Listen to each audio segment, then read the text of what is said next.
Summer 52 BC, Alesia, Vercingetorix of the Arverni, stands atop the walls of Mont Auxois, watching his world end.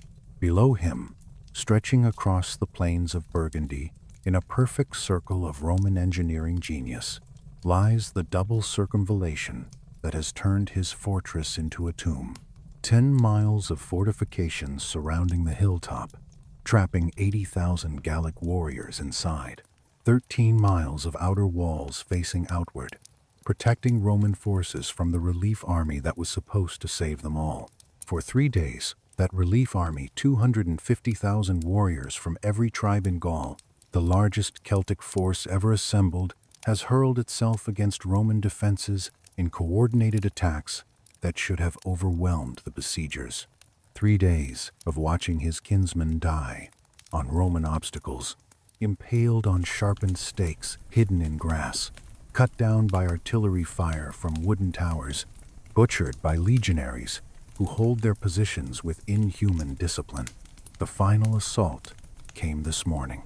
Relief forces attacking from outside, garrison troops launching desperate sortie from within, Vercingetorix personally leading cavalry charges trying to break the Roman stranglehold, everything coordinated, everything planned to the smallest detail, everything executed with the courage and skill that had made Gauls feared throughout the ancient world. And everything failed. The Roman lines held. Caesar himself led countercharges that shattered Gallic coordination. The relief army, its spirit finally broken after 3 days of futile sacrifice, is melting away 250,000 warriors who came to save Alesia, now streaming back to their tribal territories, leaving Vercingetorix and his garrison to their fate. Inside the fortress, starvation has reached catastrophic levels. Women, children, elderly, expelled from the fortress weeks ago to conserve food, now trapped in no man's land between Gallic and Roman lines, dying slowly while both sides refuse them passage. Warriors who fought with desperate courage for months now barely have strength to stand. The horses they rode into this trap have all been slaughtered and eaten. Soon there will be nothing left but surrender or cannibalism. Vercingetorix knows what surrender means. Caesar will parade him through Rome in chains, display him as trophy before jeering crowds, then strangle him in the Tullianum prison after the triumph. His people will be enslaved by the hundreds of thousands. 1 million Gauls have already been sold into bondage during 8 years of this war. His culture will be systematically erased, druidic sanctuaries destroyed, sacred groves cut down, tribal structures replaced by Roman administration, Gallic languages giving way to Latin. Everything that made Gaul distinct absorbed into Roman imperial machinery. But continued resistance means watching every warrior in Alesia die of starvation while accomplishing nothing. The relief army has failed. No help is coming. The choice is death in futile defiance, or surrender that might preserve some remnant of his people. That evening, as the sun sets over the Burgundian plains, painting the sky blood red, Vercingetorix makes his decision. He will surrender himself to Caesar personally, dressed in his finest armor and weapons, maintaining the dignity of Gallic nobility even in defeat. Perhaps his sacrifice will earn mercy for his warriors. Perhaps some fragment of Gallic independence can be preserved through his submission. He knows these hopes are probably illusions, but they're all he has left. The next morning, the gates of Alesia open. Vercingetorix rides out alone on his war horse, wearing his ceremonial armor, carrying weapons that symbolize 8 years of resistance, the only sustained challenge Rome has faced in Gaul since Caesar's arrival. He rides through Roman lines to Caesar's tribunal platform, dismounts, and in silence lays down his weapons at the proconsul's feet. The greatest Gallic resistance leader in history, the man who united tribes that had never cooperated before, the warrior who defeated Caesar at Gergovia and forced Rome to adapt its tactics, surrenders without speaking a word. Caesar accepts the submission with cold formality, no mercy for the garrison, No special terms for tribal territories, just absolute Roman victory and total Gallic subjugation. 8 years of conquest concluded, 1 million enslaved. Gaul transformed from patchwork of independent Celtic tribes into Roman province that will endure for 5 centuries. But to understand how one of history's most brilliant military campaigns led to this moment of tragic surrender, how Rome conquered Gaul and changed European history forever, we must travel back 8 years to a different crisis, a different threat, and the moment Julius Caesar, drowning in debt, desperate for glory, hungry for the wealth and military reputation that could make him master of Rome, saw his opportunity in a barbarian migration that threatened Roman interests and Gallic stability. The year is 60 BC, and Gaul stretches from the Rhine to the Atlantic, from the English Channel to the Mediterranean, a vast patchwork of Celtic tribes, each fiercely independent, each protective of ancient traditions, each locked in complex webs of alliances, rivalries, and blood feuds that had persisted for generations. This political fragmentation created both weakness and opportunity. Weakness because no unified authority could resist external threats. Opportunity because ambitious outsiders could exploit tribal divisions for their own purposes. Among the most powerful confederations, the Aedui controlled substantial territory in what is now Burgundy, their capital at Bibracte, commanding strategic trade routes where Mediterranean goods flowed north in exchange for Celtic metalwork, amber, and slaves. They'd cultivated careful relationship with Rome, dating to the late 2nd century BC, earning recognition as friends and allies of the Roman people, a status granting privileges while subtly binding them to Roman interests. East across the Sayune, the Sequani occupied the Jura Mountains and fertile plains extending toward the Rhine, controlling crucial mountain passes connecting Gaul with Germanic tribes beyond the Great River. They'd grown resentful of Aeduan dominance in regional trade networks and had begun seeking alternative alliances, a decision that would have catastrophic consequences they couldn't possibly foresee. In the massif central mountains, the Arverni maintained ancestral holdings, despite crushing defeat by Rome in 121 BC at the Battle of Vindalium. Though their power had been significantly reduced, they retained considerable influence among central and western tribes, their capital at Gergovia occupying naturally fortified position, commanding surrounding valleys.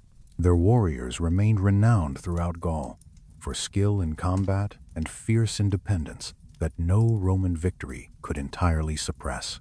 These major tribal confederations existed alongside dozens of smaller tribes, the Belgae in the north, Nervii, Ambiorix's Eburones, Remi, the Atlantic tribes, Veneti, with powerful naval forces, each with distinct territories, customs, political structures. Intertribal relationships fluctuated constantly based on territorial disputes, trade disagreements, personal rivalries between chieftains. The absence of unified political authority meant tribal assemblies made decisions through complex processes involving druids, warrior nobles, sometimes broader councils of free men. But beneath this political fragmentation lay shared cultural foundations that connected all Gallic peoples, common languages, similar religious practices, druidic networks that transcended tribal boundaries. The Druids wielded enormous influence as judges, teachers, religious authorities, learned men who memorized vast amounts of oral tradition, including legal precedents, genealogies, sacred knowledge, binding Gallic communities together. Annual gatherings in Carnut's territory allowed Druids from throughout Gaul to coordinate activities and maintain consistency in teachings and legal decisions. They taught that souls were immortal, that death in battle was merely transition to another existence beliefs, encouraging the fierce resistance Roman armies would soon encounter. Rome's presence in southern Gaul had been expanding since conquest of Greek colony Massilia's territories in 125 BC.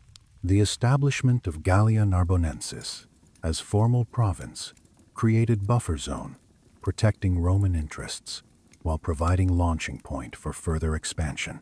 Narbo Martius, founded 118 BC, quickly developed into thriving commercial center where Roman merchants, Gallic traders, Mediterranean craftsmen mingled in bustling markets. The Roman road system Via Domitia, stretching from Rome to the Pyrenees, facilitated rapid troop movement while encouraging economic development that gradually integrated native Gallic communities into Roman commercial networks. And in Rome itself, Gaius Julius Caesar had reached critical juncture in his political career. His consulship in 59 BC had been marked by controversial legislation and bitter conflicts with his colleague Marcus Bibulus, earning him powerful enemies among the conservative senatorial faction. His alliance with Pompey the Great and Marcus Licinius Crassus, the arrangement historians call the First Triumvirate, had provided political muscle for passing legislation, but it also committed him to supporting his partner's interests while advancing his own ambitious agenda.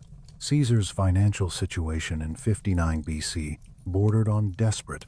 His lavish spending on public games, building projects, political bribes during his rise through the cursus honorum had accumulated enormous debts, threatening to destroy his career and possibly his life.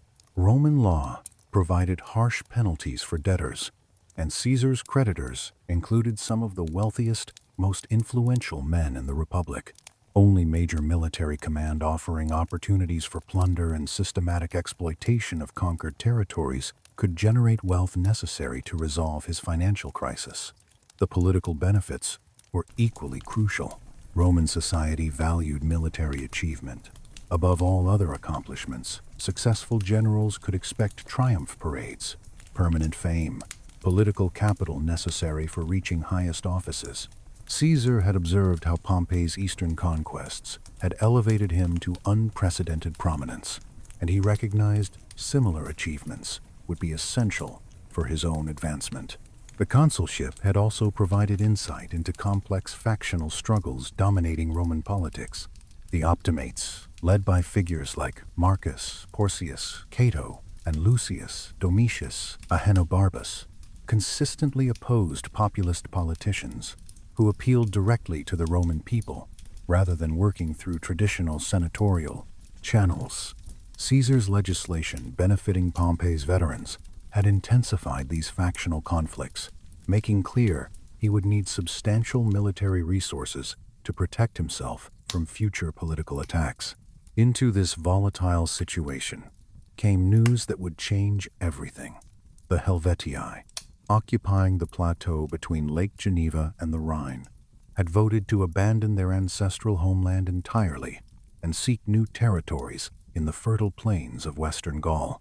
The scale of this planned migration defied all previous Celtic population movements.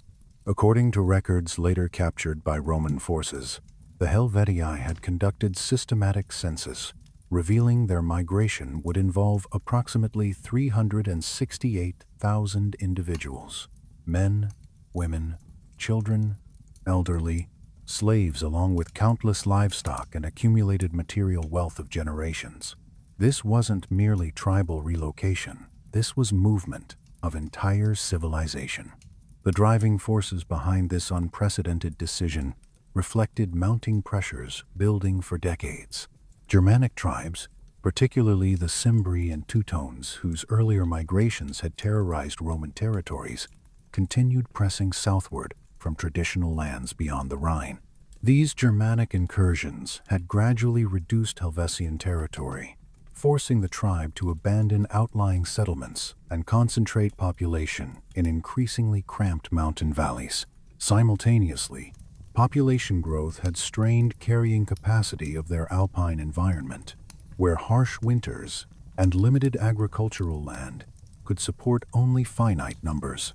The Helvetii had identified territory of the Santones along the Atlantic coast as their intended destination: fertile agricultural lands, access to maritime trade networks, sufficient space to accommodate their entire population.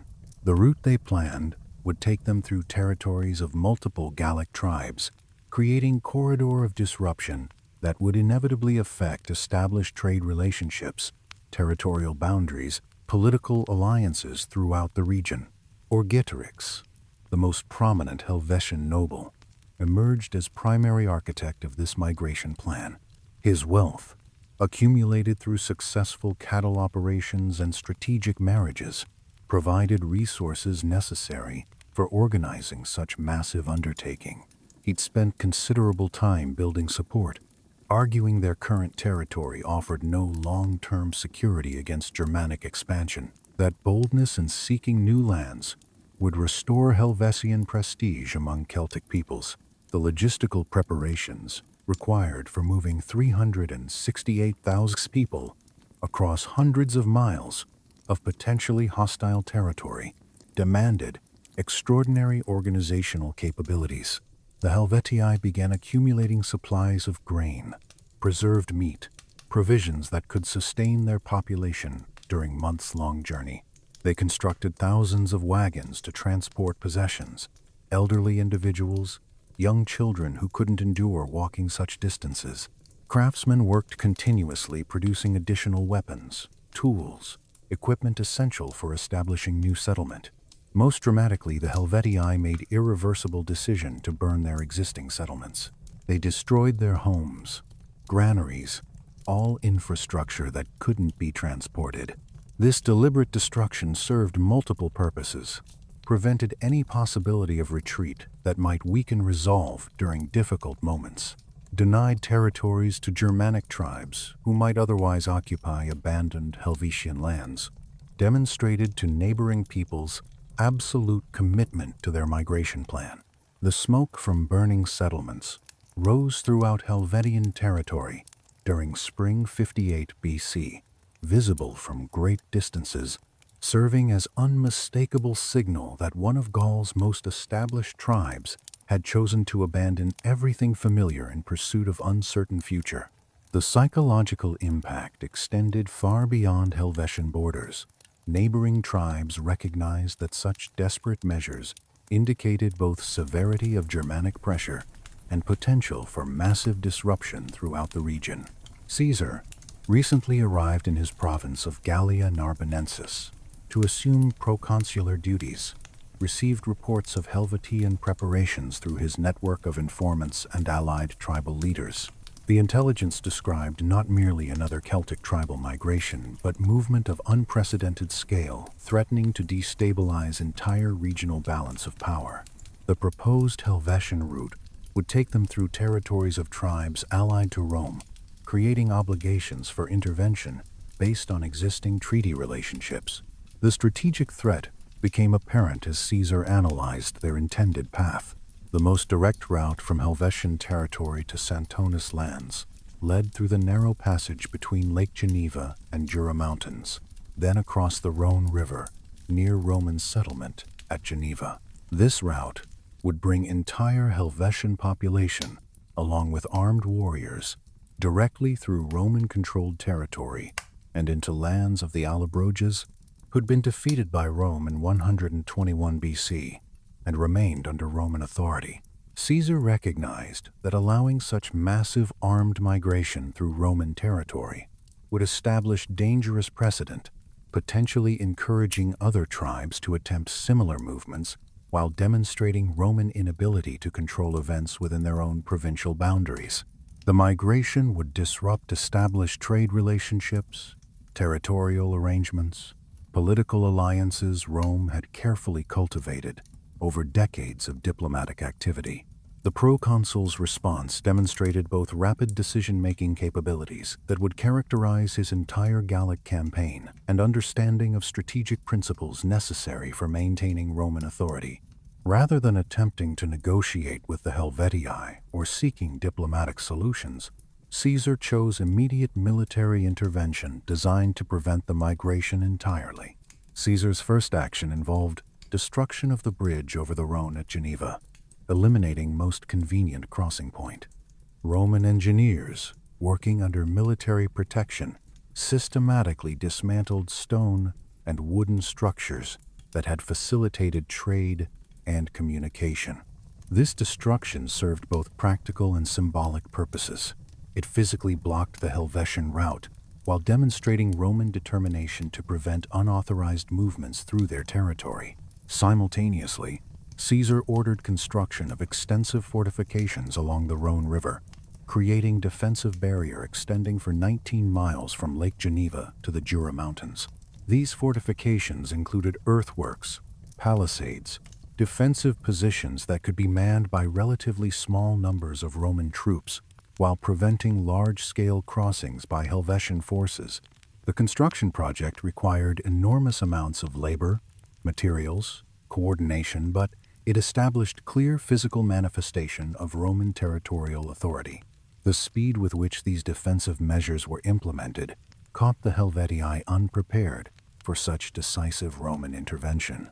Their migration plans had assumed Roman authorities would either ignore their movement or attempt to negotiate passage terms. Instead, they found themselves confronted with unmistakable evidence of Roman determination to prevent their migration entirely. The Helvetii, faced with impossibility of crossing the Rhone at Geneva, sought alternative routes. They opened negotiations with the Sequani, whose territory included mountain passes that could provide access to western Gaul without crossing Roman-controlled lands. These negotiations involved complex discussions about compensation for passage rights, guarantees of peaceful behavior during transit, arrangements for supplying massive Helvetian population during their journey. The Sequani leadership found themselves caught between desire to avoid conflict with Rome and recognition that refusing Helvetian requests might result in armed conflict with desperate population of nearly 400,000 people. Internal debates within Sequani councils reflected broader uncertainties about Roman intentions and potential consequences of various responses. The Helvetii also sought support from other Gallic tribes who might benefit from challenging Roman authority. They dispatched envoys to the Tulingi and other groups with historical grievances against Rome.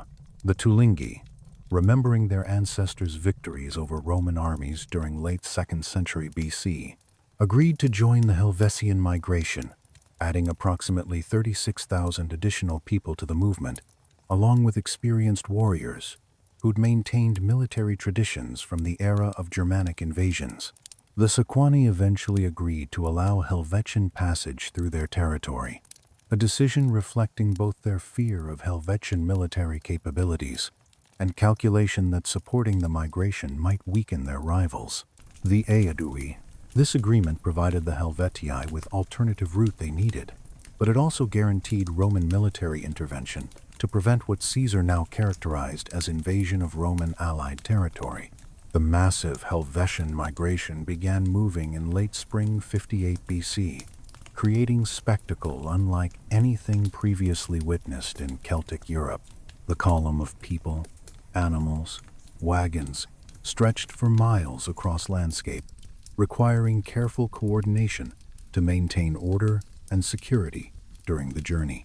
Helvetian warriors provided protection for civilian population, while scouts ranged ahead to identify potential threats and suitable camping locations. As the migration entered Sequani territory and began moving toward Aeduan lands, Caesar launched his military response. He'd assembled force that included not only Roman legions but also cavalry units provided by Gallic tribes allied to Rome, creating combined army capable of rapid movement and flexible tactical responses. The stage was set for confrontation that would determine not only fate of Helvetian migration, but also future of Roman authority throughout Gaul. The Battle of Bibracte, fought near the Aeduan capital in summer 58 BC, demonstrated Caesar's tactical innovations and established military principles that would guide his conquest of Gaul. The engagement began when Caesar's forces intercepted the Helvetian migration as it approached Aeduan territory, forcing decisive confrontation neither side could avoid. The Helvetii, committed to their migration, unable to retreat to their burned homeland, had no choice but to fight for their survival. and dreams of new territories in western Gaul. Picture the scale: 368,000 Helvetii, stretched across miles of Burgundian countryside, their wagons forming defensive circle, their warriors, perhaps 90,000 fighting men, deploying in traditional Celtic formations, emphasizing individual courage and close combat. Against them, Caesar's legions, perhaps 30,000 disciplined Roman infantry, supported by Gallic cavalry, organized in flexible maniples that could adapt to changing tactical situations while maintaining devastating coordination. The battle revealed fundamental differences between Celtic and Roman warfare. Helvetian warriors fought with tremendous individual courage, their long swords and fierce charges creating initial pressure that tested Roman discipline. But Roman tactical flexibility, the ability of maniples to support each other, to adapt formations based on enemy actions, to maintain cohesion under pressure, gradually wore down Celtic resistance. Roman pila, javelins, shattered Helvetian shields before close combat began, while the gladius, short sword, proved devastatingly effective in the pressed fighting where Celtic longswords lacked room to swing effectively. The Helvetii fought desperately. They were fighting for everything: for their families trapped in the wagon circle, for their burned homes that could never be reclaimed, for their dreams of Atlantic coastal settlements. But desperation couldn't overcome Roman organizational superiority and tactical discipline. By day's end, Helvetian resistance had collapsed. Caesar's own account claims 238,000 Helvetii survived to be counted when Roman forces inventoried the captured migration. That means roughly 130,000 died in the battle or the pursuit that followed, men, women, children, elderly cut down or trampled as Roman cavalry hunted the fleeing remnants across the Burgundian plains. The survivors? Caesar ordered them back to their burned homeland in the Swiss plateau, not from mercy, but from strategic calculation. Empty Helvetian territories would invite Germanic settlement, creating new threats to Roman interests. Better to have weakened, traumatized Helvetii, serving as buffer against Germanic expansion, than to have vacant lands filled by potentially more dangerous peoples. The psychological impact of Bibracte reverberated throughout Gaul. A migration of 368,000 people, unprecedented in Celtic history, had been stopped cold by Roman military power. Tribal leaders across Gaul absorbed the lesson. Rome could and would intervene decisively in Gallic affairs. Resistance was futile. Accommodation was survival. But even as Helvetian survivors struggled northward toward their devastated homeland, carrying news of Roman military superiority to every tribe they encountered, a far more complex and potentially dangerous situation was unfolding along the Rhine frontier. Germanic tribes, led by their formidable king, Ariovistus, had been steadily expanding westward across the Great River, establishing permanent settlements in Sequani territory and fundamentally disrupting the traditional balance of power that had maintained relative stability in eastern Gaul for generations. Ariovistus commanded not merely single tribe, but confederation of Germanic peoples: Harudes, Marcomanni, Treboci, Vangiones, Nemetes, Sedusii, Suebi. These groups had been gradually coalescing under his leadership since approximately 72 BC, when he first led substantial Germanic forces across the Rhine in response to Sequani requests for military assistance against their rivals, the Aedui. What had begun as mercenary arrangement had evolved into something far more threatening to Roman interests: systematic colonization of Gallic territory by Germanic peoples who recognized no Roman authority and maintained their own distinct cultural and political traditions. The scale of Germanic settlement had grown alarmingly by 58 BC. Roman intelligence sources reported that approximately 120,000 Germanic settlers had established themselves in Sequani lands.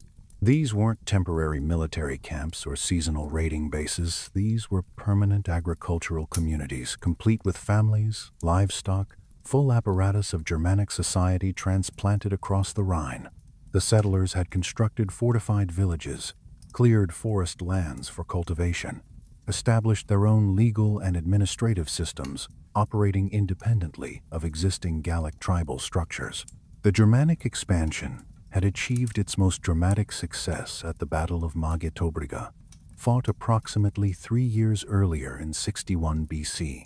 This engagement had pitted Ariovistus and his Germanic warriors alongside Sequani forces against coalition led by the Aedui and their allies.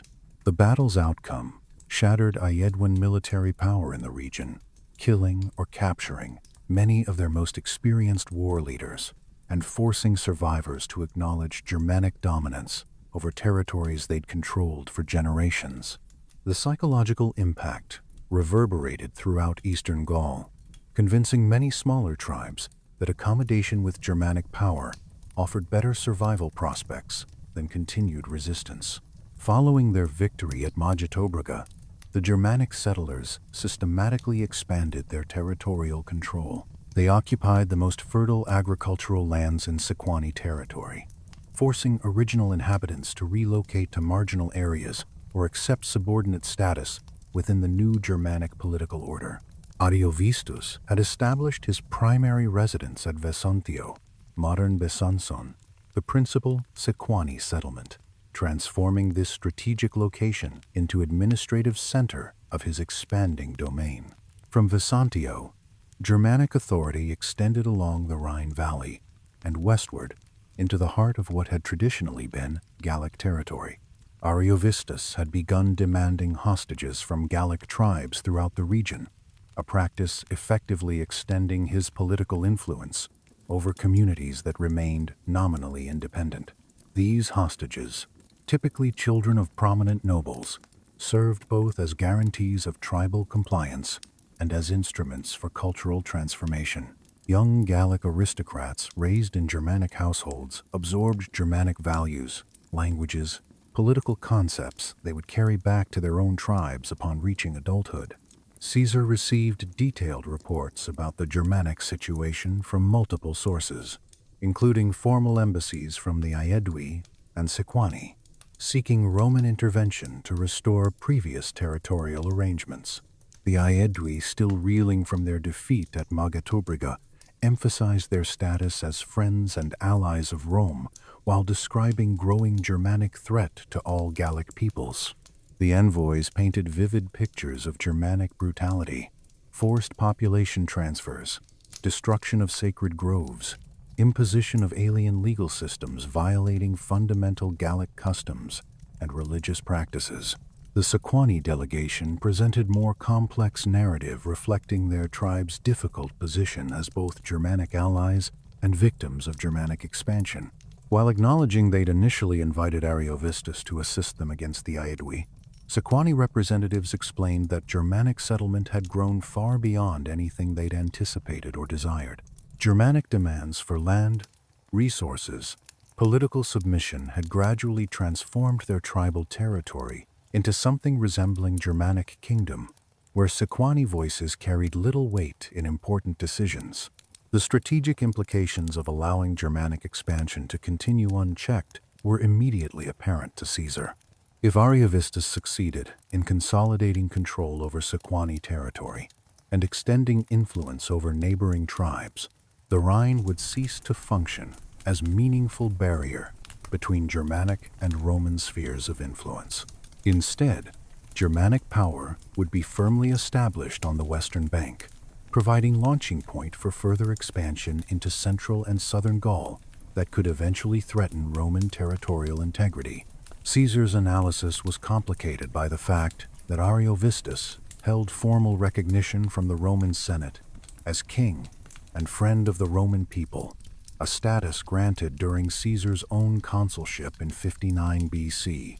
As part of broader diplomatic arrangements with various foreign rulers. This recognition had been intended to encourage Ariovistus to maintain peaceful relationships with Roman allies while containing his activities within acceptable boundaries. Instead, the Germanic king had interpreted Roman recognition as authorization for unlimited expansion, using his official status to legitimize conquests that directly contradicted Roman strategic interests.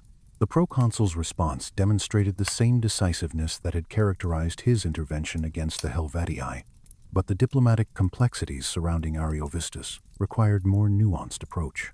Caesar couldn't simply launch immediate military operations against ruler who held formal Roman recognition without first attempting diplomatic solutions that might resolve the crisis without warfare. Such attempts would also provide legal justification for military action if diplomatic efforts failed. Caesar dispatched envoys to Ariovistus with carefully crafted messages, acknowledging the Germanic king's official status, while firmly establishing Roman expectations regarding his future behavior. The Roman position demanded that Ariovistus cease further settlement of Germanic peoples in Gallic territory, return hostages taken from Roman allies, and refrain from attacking tribes that enjoyed Roman friendship and protection. These demands were presented not as ultimatums, but as reasonable expectations based on existing diplomatic relationships and mutual interests in maintaining regional stability. Ariovistus's response revealed both his confidence in Germanic military capabilities and his fundamental misunderstanding of Roman political culture. The Germanic king acknowledged Caesar's authority within Roman territorial boundaries, while asserting his own right to govern territories conquered through legitimate warfare. He pointed out that his victories over the Aedui and their allies had been achieved through superior military skill and courage, creating rights of conquest that no external authority could legitimately challenge. His message emphasized that Germanic warriors had earned their lands through battle, just as Romans had earned their territories through military conquest. The diplomatic exchange occurred while both leaders made military preparations, suggesting neither expected negotiations to resolve their fundamental disagreements. Caesar had been concentrating his legions and gathering intelligence about Germanic military capabilities, while Ariovistus had been summoning additional warriors from beyond the Rhine and consolidating control over strategic positions throughout his territory. The buildup of military forces on both sides created an atmosphere of tension, making peaceful resolution increasingly unlikely. The location chosen for face-to-face negotiations between Caesar and Ariovistus near Vicentio, the former Sequani capital that had become center of Germanic power, reflected the strategic importance both leaders placed on controlling the narrative of their conflict. Caesar's journey to Vicentio provided first-hand observation of Germanic settlement patterns and military preparations. The Roman proconsul could see the extent to which Germanic communities had transformed the landscape, replacing traditional Gallic agricultural practices with their own farming methods and constructing fortified positions, reflecting Germanic defensive concepts. The visible prosperity of Germanic settlements, supported by tribute from subordinated Gallic communities, demonstrated the economic foundation supporting Ariovistus's expanding power. The negotiations took place in an atmosphere of mutual suspicion and careful protocol, designed to avoid any appearance of weakness or submission by either party. Both leaders arrived with substantial military escorts, creating tense environment where any misunderstanding or perceived insult might trigger immediate violence. Ariovistus presented his case with confidence of ruler who'd achieved remarkable success through military skill and political acumen. He emphasized that Germanic settlement in Gallic territory represented natural expansion of stronger peoples into lands previously held by weaker tribes, a process Romans themselves had employed throughout their conquest of the Spacian Mediterranean world. The Germanic king argued that his victories over the Aedui and other Gallic tribes had been achieved through legitimate warfare, creating rights of conquest, deserving same recognition Romans claimed for their own territorial acquisitions. Caesar's response demonstrated his understanding that negotiations represented not merely discussion between individual leaders, but fundamental confrontation between competing visions of political authority in Gaul. The Roman proconsul emphasized that Germanic expansion threatened stability of relationships Rome had carefully cultivated with Gallic tribes over many decades. He argued that continued Germanic settlement would inevitably lead to further conflicts, destabilizing entire region, potentially threatening Roman territorial interests and commercial relationships. Caesar warned that allowing unlimited Germanic settlement west of the Rhine would encourage additional migrations that could overwhelm Gallic resistance and create massive Germanic presence, threatening Roman security for generations. He emphasized that Roman intervention was necessary not only to protect existing allies, but also to maintain the Rhine as stable frontier between Germanic and Roman spheres of influence. The failure of negotiations to produce meaningful compromise reflected fundamental incompatibility of Roman and Germanic strategic objectives. Ariovistus remained committed to expanding Germanic settlement and political control, viewing Roman demands as unjustified interference in matters falling within his legitimate sphere of authority. Caesar recognized that Germanic expansion posed unacceptable threat to Roman interests that couldn't be resolved through diplomatic accommodation or territorial concessions. As diplomatic meetings concluded without agreement, both leaders began final preparations for military confrontation that would determine future of Germanic power in Gaul and establish the Rhine as either meaningful frontier or merely another river within expanding Germanic domain. The battle, when it came, demonstrated Roman tactical superiority while revealing Germanic military capabilities that had made Ariovistus so formidable. Germanic warriors fought with tremendous individual courage and physical strength that made them fearsome opponents in close combat. But Roman discipline, tactical flexibility, and systematic coordination ultimately prevailed. Caesar's legions shattered Germanic formations through coordinated attacks, exploiting weaknesses in their tactical arrangements, while Roman cavalry prevented Germanic forces from executing organized withdrawal. The Germanic defeat was total. Ariovistus barely escaped across the Rhine with remnants of his army, abandoning the settlements, the territory, the dreams of Germanic expansion west of the great river. The 120,000 Germanic settlers? Some fled back across the Rhine. Others were absorbed into Gallic populations or sold into slavery. The brief experiment in Germanic colonization of Gaul was over. The strategic consequences established precedents that would shape European history for centuries. The Rhine became, and would remain, the frontier between Roman and Germanic spheres of influence. Germanic expansion westward was checked. Roman authority over Gallic territories allied to Rome was definitively established, and Caesar, he'd now defeated both the Helvetii migration and Germanic expansion in single campaigning season, demonstrating military capabilities and strategic vision that would make him famous throughout the Roman world. But the conquest of Gaul had only just begun, and the enemies he would face in the years ahead would prove far more sophisticated, far more unified, far more dangerous than anything he'd encountered in 58 BC.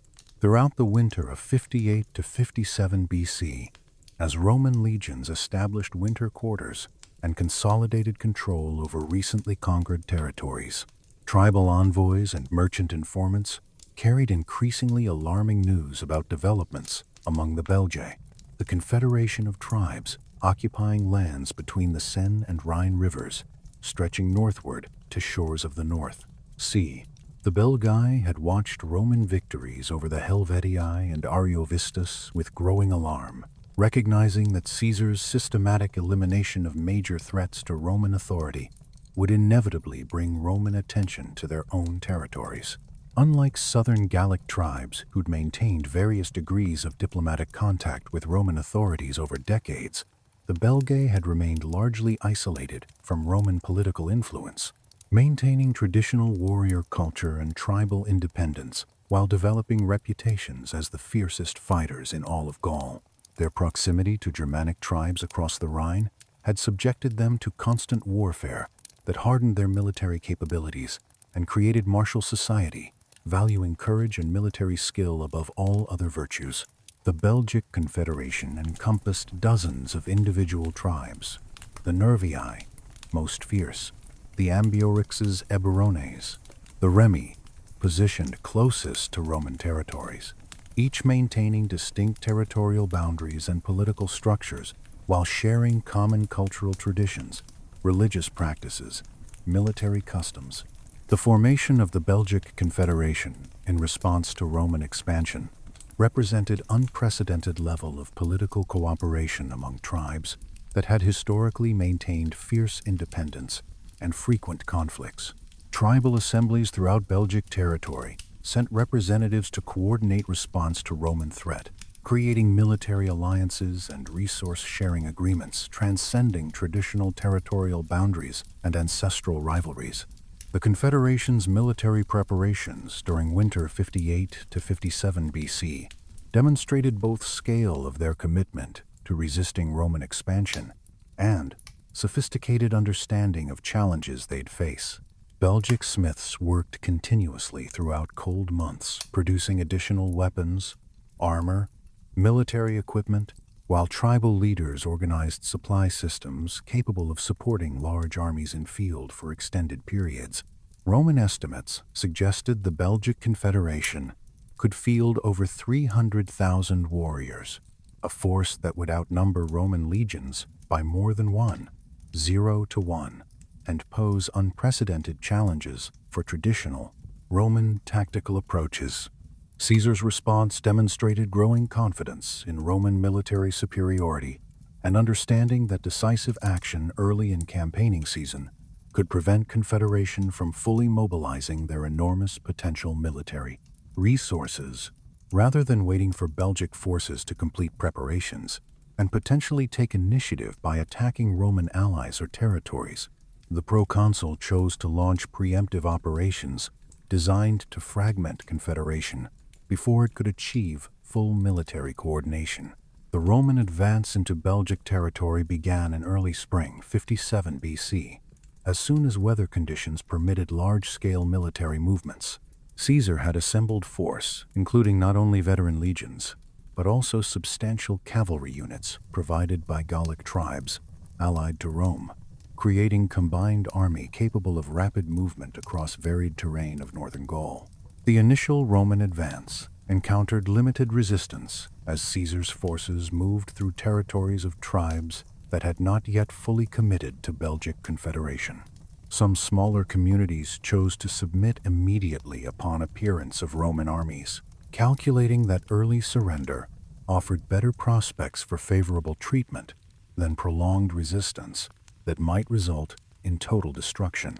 These submissions provided Caesar with valuable intelligence about Belgic military preparations, while demonstrating to other tribes that Roman victory was inevitable and cooperation offered better alternatives than futile resistance.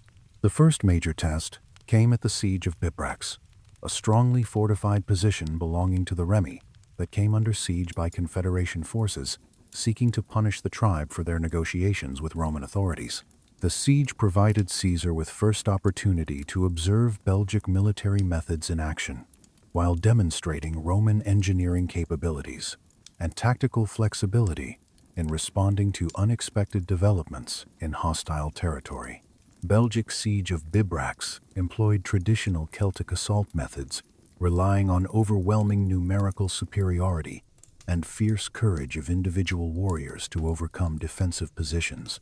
Confederation forces surrounded fortress with massive earthworks designed to prevent relief efforts, while constructing siege engines and assault towers that could bring attackers to level of defensive walls. The scale of these operations reflected both military resources available to Confederation and their determination to make examples of tribes that chose Roman alliance over Belgic Confederation. Caesar's relief of Bibrax demonstrated innovative approaches to siege warfare that would become characteristic of his entire Gallic campaign. Rather than attempting direct assault on Belgic siege positions, Roman forces constructed their own fortified camps at strategic distances from fortress, creating secure bases that could support extended operations while threatening Belgic supply lines and communication networks. The Roman fortified camps incorporated sophisticated defensive features, reflecting Caesar's understanding of both traditional Roman military engineering and specific challenges posed by Belgic tactical methods. The Belgic response to Roman relief operations revealed both strengths and limitations of their military system. Confederation forces demonstrated remarkable courage and determination in attacks on Roman positions, launching repeated assaults that tested every aspect of Roman defensive preparations. Individual Belgic warriors showed exceptional skill with traditional weapons while maintaining fierce fighting spirit that had earned them reputation throughout Celtic world. However, their tactical coordination remained limited by traditional Celtic military customs, emphasizing individual heroism over disciplined unit actions. The failure of Belgic forces to prevent Roman relief of bivouacs marked beginning of Confederation military difficulties that would ultimately lead to their defeat. The psychological impact spread throughout Belgic territories, raising questions about Confederation's ability to resist Roman military capabilities and encouraging some tribes to reconsider their commitment to continued resistance. The successful Roman relief operations also demonstrated to neutral tribes throughout northern Gaul that Roman promises of protection for their allies carried genuine military backing. The fragmentation of Belgic Confederation, following defeats at bivouacs and subsequent engagements, established Roman dominance over northern territories. But Caesar's intelligence network soon brought reports of different nature of resistance emerging from western reaches of continent.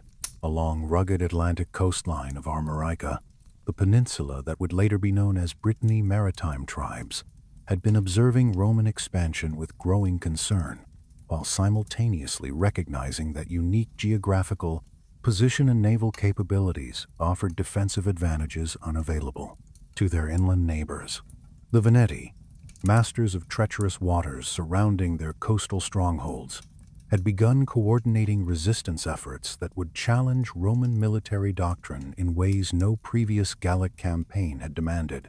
The Veneti occupied network of coastal settlements and offshore islands, providing natural defensive positions while supporting their dominance over Atlantic trade networks that had flourished for centuries before Roman expansion into all Gaul.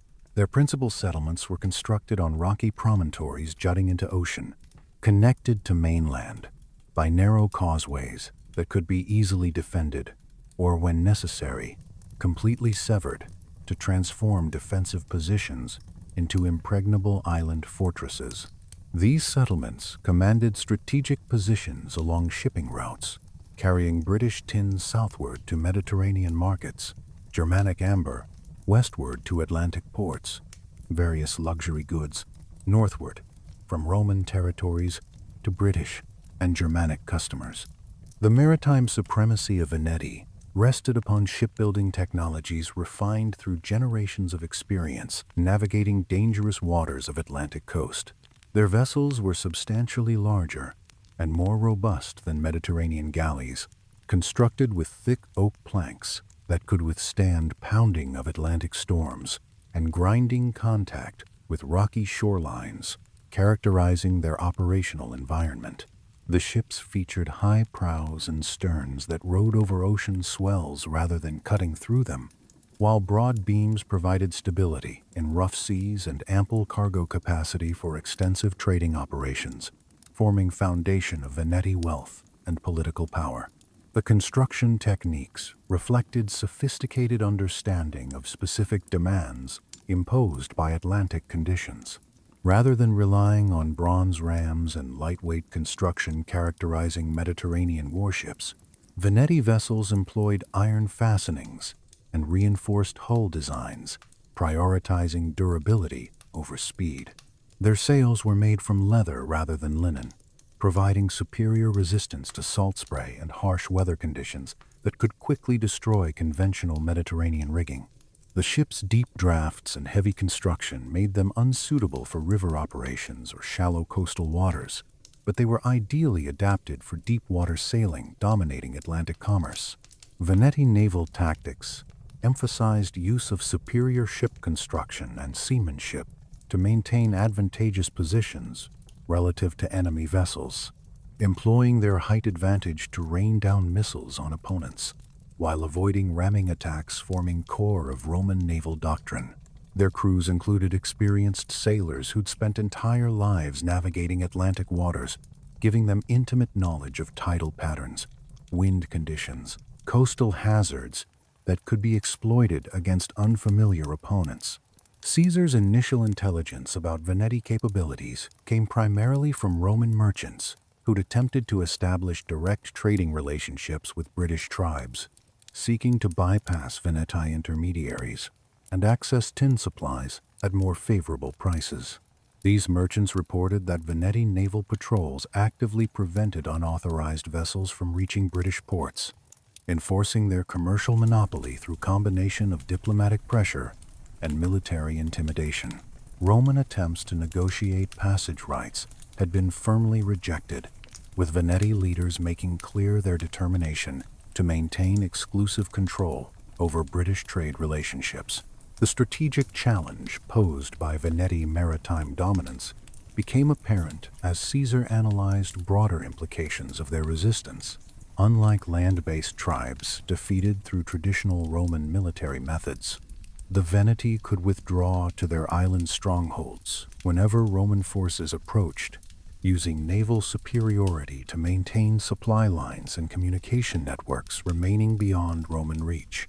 Their ability to control sea lanes also meant they could potentially coordinate with British tribes to provide external support for continued Gallic resistance efforts. The proconsul's response to Veneti challenge required fundamental adaptations to Roman military doctrine, developed primarily for land-based operations in Mediterranean environments. Caesar recognized that defeating Veneti would require Roman naval capabilities that could match or overcome their opponents' advantages in ship construction, seamanship, knowledge of local maritime conditions. This realization led to one of most innovative aspects of entire Gallic campaign: systematic development of Roman naval forces specifically adapted for Atlantic operations. The construction of Roman fleets suitable for Atlantic operations presented enormous technical and logistical challenges requiring solutions to problems Roman engineers had never previously encountered. Traditional Roman galleys, designed for Mediterranean conditions, were completely inadequate for rough seas and extreme tidal ranges characterizing Veneti operational areas. Roman shipwrights were forced to develop new construction techniques, incorporating elements of Veneti design, while maintaining Roman tactical requirements for ramming attacks and boarding operations.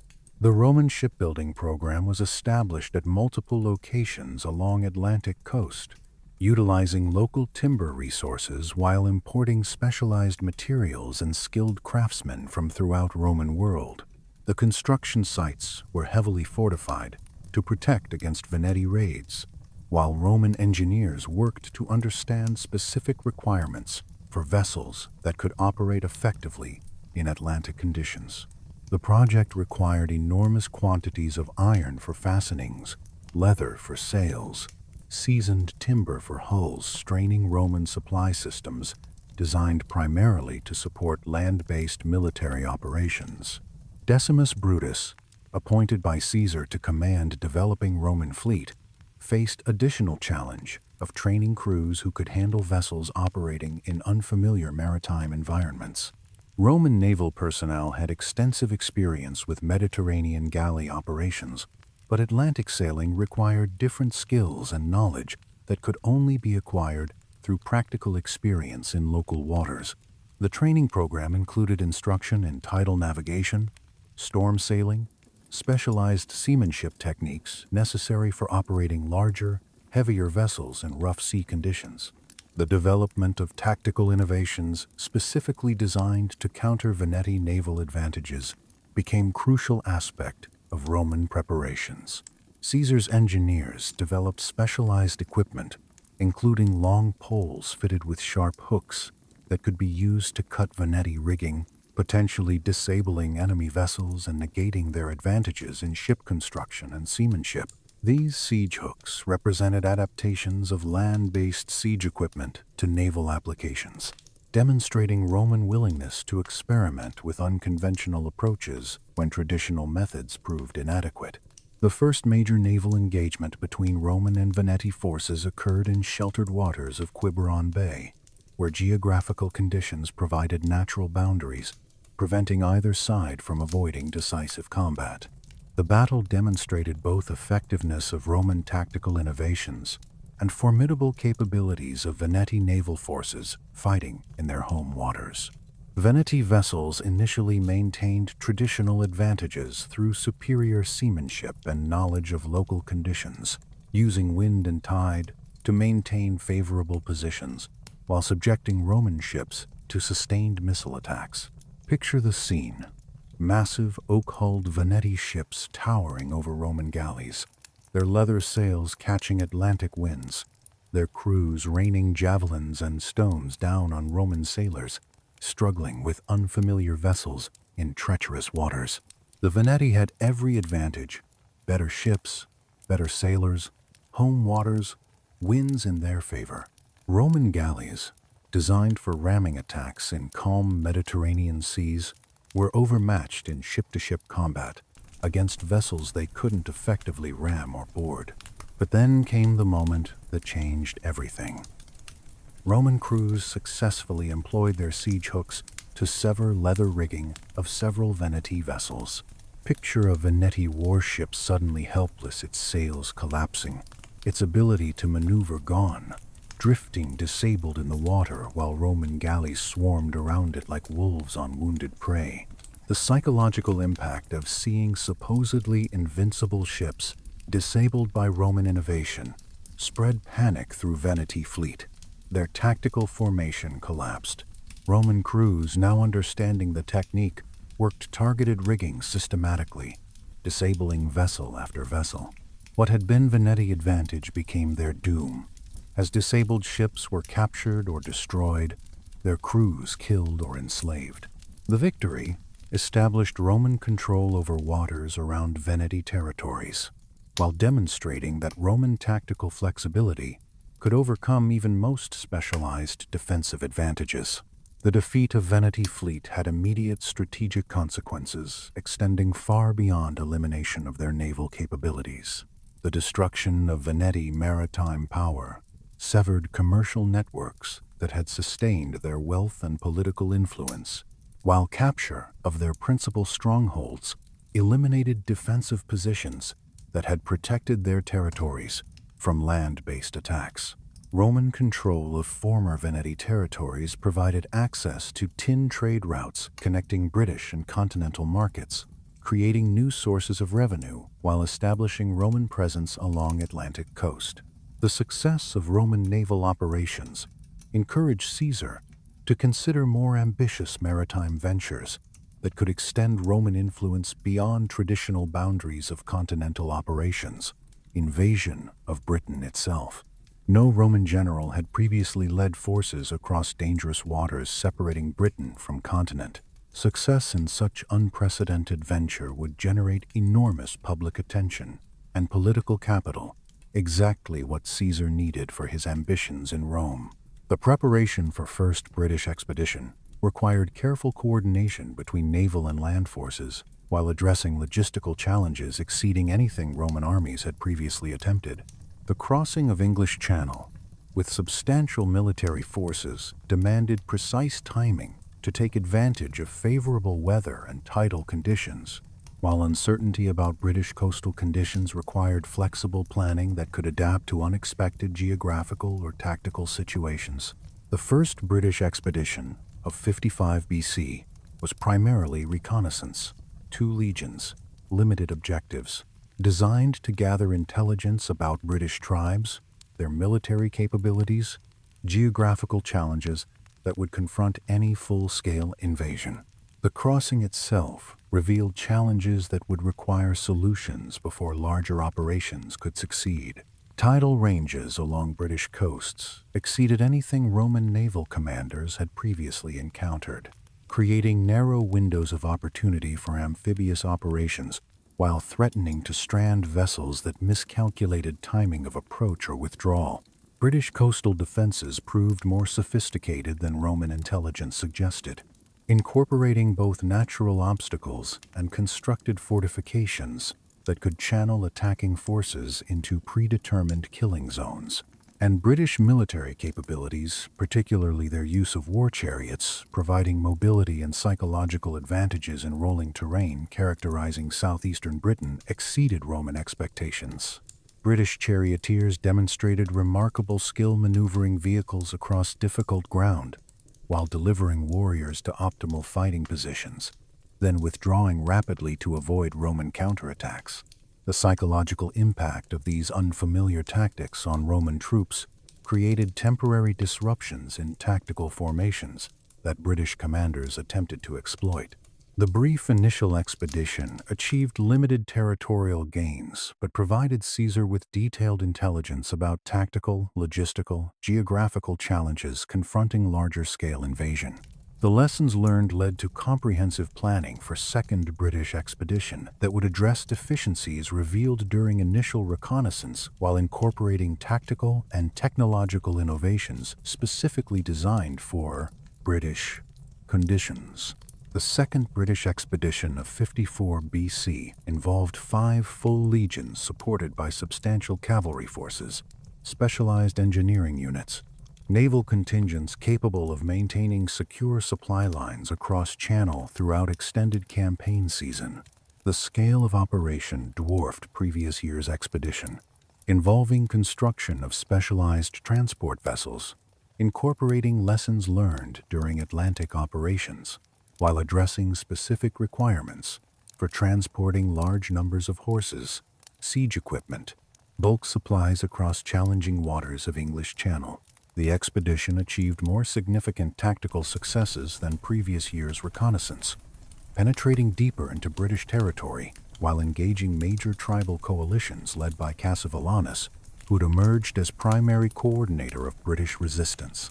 The campaign demonstrated Roman capabilities for projecting military power across significant water barriers, while revealing that meaningful conquest of British territories would require substantially larger forces, improved logistics, specialized equipment designed for unique challenges of island warfare. But even as Roman forces achieved tactical successes and negotiated favorable tribute arrangements with British tribal leaders, reports from continental Gaul carried increasingly disturbing intelligence about developing unrest among tribes that had previously appeared firmly under Roman control. The absence of Caesar and substantial Roman military forces during British expedition had created opportunities for Gallic resistance movements that had been carefully planning coordinated uprisings designed to exploit Roman vulnerabilities and restore tribal independence throughout conquered territories. The Eburones, led by their chieftains Ambiorix and Catuvolcus, emerged as focal point for anti-Roman resistance activities, extending far beyond their own tribal boundaries. Their territories along Rhine provided access to Germanic allies who could offer military support, while strategic position allowed them to coordinate communications between resistance movements in different regions of Gaul. Intelligence reports indicated Eburones' envoys had been conducting secret negotiations with tribal leaders throughout Gaul, seeking to establish unified resistance strategies that could overwhelm scattered Roman garrisons before Caesar's return from Britain. The massacre of Sabinus and Cotta's legions at Aduatuca represented most dramatic manifestation of this coordinated resistance effort. In a carefully planned ambush, Ambiorix lured Roman forces into trap and destroyed an entire legion, approximately 5,000 Roman soldiers, along with their commanders killed in single catastrophic defeat. Picture the shock. An entire Roman legion, the fundamental unit of Roman military power, the force that had conquered tribe after tribe, annihilated by barbarian warriors using terrain, deception, tactical coordination that caught Romans completely unprepared. The destruction of this legion demonstrated that Gallic military capabilities remained formidable when properly coordinated, while circumstances of defeat revealed critical weaknesses in Roman intelligence gathering and strategic planning that had allowed resistance movement to achieve complete tactical surprise. Ambiorix, the Eburones chieftain who'd orchestrated this spectacular victory, transformed himself overnight from relatively minor tribal leader into symbol of successful resistance, inspiring anti-Roman movements across breadth of Gallic territory. The geographical advantages enabling Ambiorix's initial success extended far beyond specific location of Aduatuca to encompass entire character of Eburones territory. The Ardennes forest region provided natural defensive advantages, neutralizing traditional Roman tactical superiority, while offering countless opportunities for irregular warfare at which Celtic warriors excelled. Dense woodlands broken by narrow valleys, swift-flowing streams, rocky outcroppings created terrain where Roman formations could be easily ambushed, while Eburones fighters could disappear into familiar landscapes that had sheltered their ancestors for generations.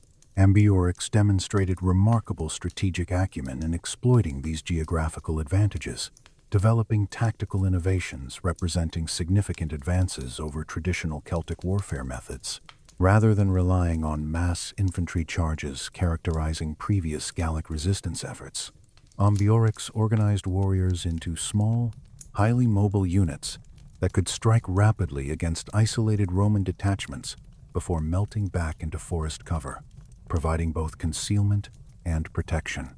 These tactics required extensive coordination between multiple groups operating across wide geographical areas, demanding communication systems and command structures reflecting sophisticated military organization. Caesar's response to Eburones' uprising revealed his recognition that conventional Roman tactical approaches would prove inadequate against enemy refusing to engage in traditional battlefield confrontations. The proconsul assembled forces specifically adapted for forest operations, including increased numbers of auxiliary troops familiar with irregular warfare methods and specialized equipment designed for combat in heavily wooded terrain. But the centerpiece of Caesar's counterinsurgency strategy was systematic devastation of Eburones' territory, scorched earth tactics designed to deny Eburones fighters resources necessary for continued resistance while forcing civilian population to choose between submission, starvation. These operations targeted agricultural stores, livestock herds, settlements providing economic foundation for Eburones' military activities, creating conditions where continued resistance would become increasingly difficult to sustain. Roman forces systematically burned granaries, destroyed stored grain supplies, slaughtered livestock that couldn't be transported to Roman camps, creating food shortages affecting not only Eburones fighters, but also civilian population, supporting their resistance activities. These operations were timed to coincide with critical periods in agricultural calendar, when destruction of crops or stored supplies would have maximum impact on Eburones' ability to sustain their population through coming winter months. Roman devastation efforts extended beyond simple destruction of material resources to encompass systematic elimination of infrastructure supporting Eburones' society and culture. Sacred groves serving as religious centers were cut down and burned, eliminating gathering places where tribal assemblies had made political decisions while destroying sites holding deep spiritual significance. Fortified settlements were not merely captured, but completely demolished, their defensive works filled in, their buildings reduced to rubble that couldn't provide shelter for returning populations. The psychological impact of systematic destruction was a crucial component of Caesar's strategy for breaking Eburones' resistance. The visible elimination of everything defining Eburones' territorial identity was designed to convince both fighters and civilians that continued resistance would result in complete obliteration of their cultural and social existence. Roman forces made deliberate efforts to ensure destruction was visible from great distances, creating columns of smoke that could be seen throughout region, while leaving devastated landscapes, serving as permanent reminders of consequences of opposing Roman authority. The most dramatic success of Caesar's counterinsurgency campaign involved negotiations with Germanic tribes beyond Rhine who'd previously provided support for Eburones' resistance activities. Roman diplomatic missions crossed the Great River to offer Germanic leaders opportunities to participate in destruction of Eburones' territory, while claiming substantial portions of devastated lands for their own settlement purposes. These arrangements transformed traditional Germanic allies of Eburones into active participants in Roman military operations, providing additional manpower while eliminating crucial sources of external support for continued Eburones resistance.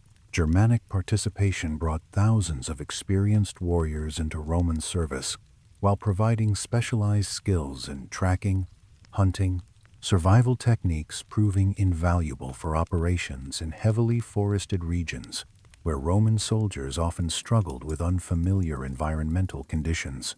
The psychological impact of seeing former Germanic allies participating in destruction of their territory dealt severe blows to Eburones' morale while demonstrating extent of their diplomatic isolation.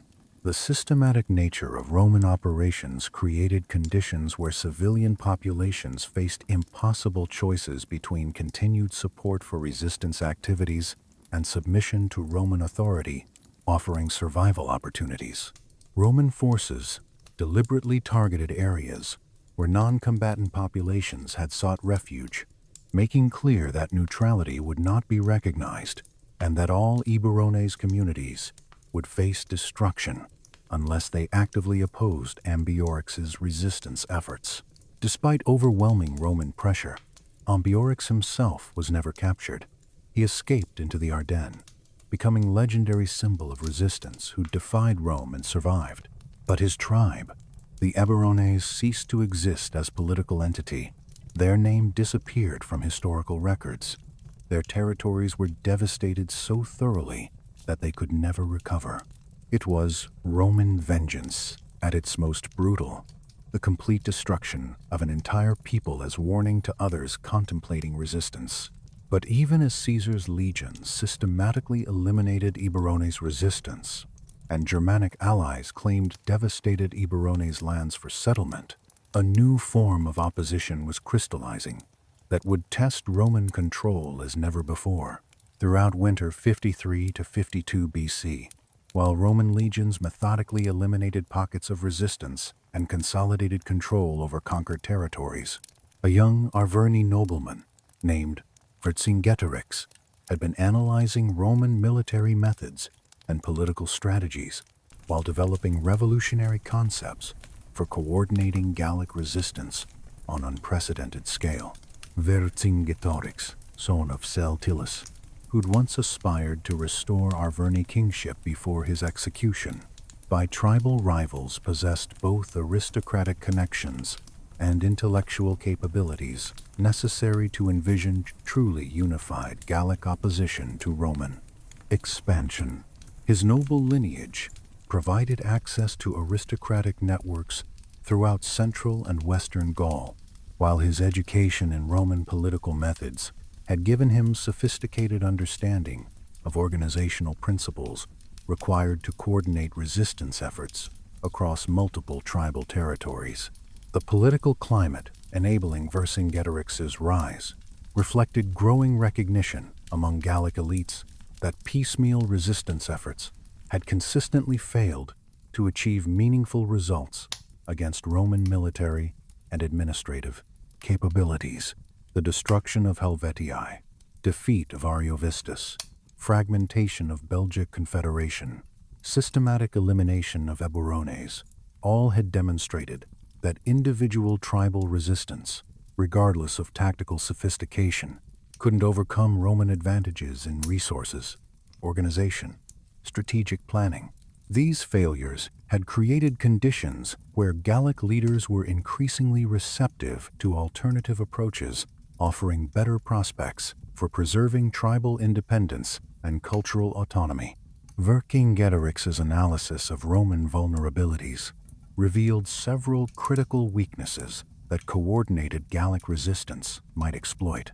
Roman forces remained dispersed across extensive territories in winter quarters, often isolated from mutual support, creating opportunities for simultaneous attacks that could overwhelm individual garrisons before reinforcements could arrive.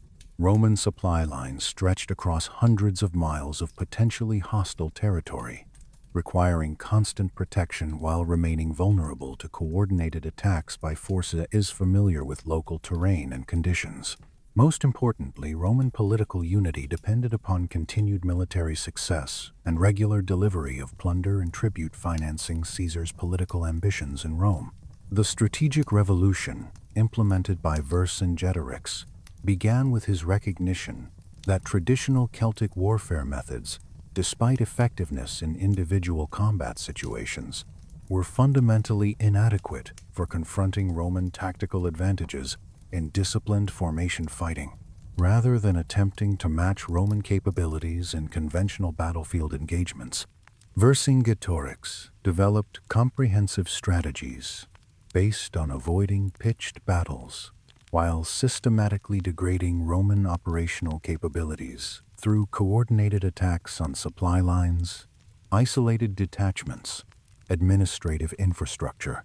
The scorched earth policies advocated by Vercingetorix represented perhaps most psychologically difficult aspect of his resistance strategy, requiring Gallic communities to destroy their own agricultural resources and settlements rather than allow them to support Roman military operations.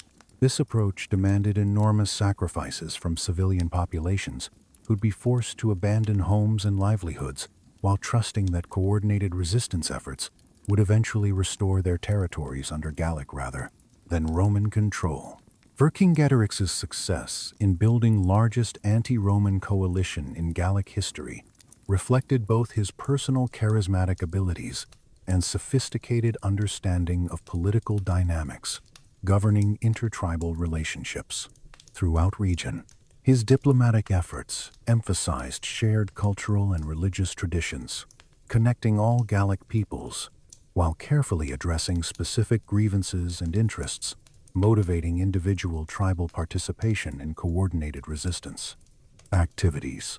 The coalition that emerged under his leadership encompassed tribes from Atlantic coast to Rhine frontier, representing unprecedented level of political cooperation that had never before been achieved in Celtic Europe.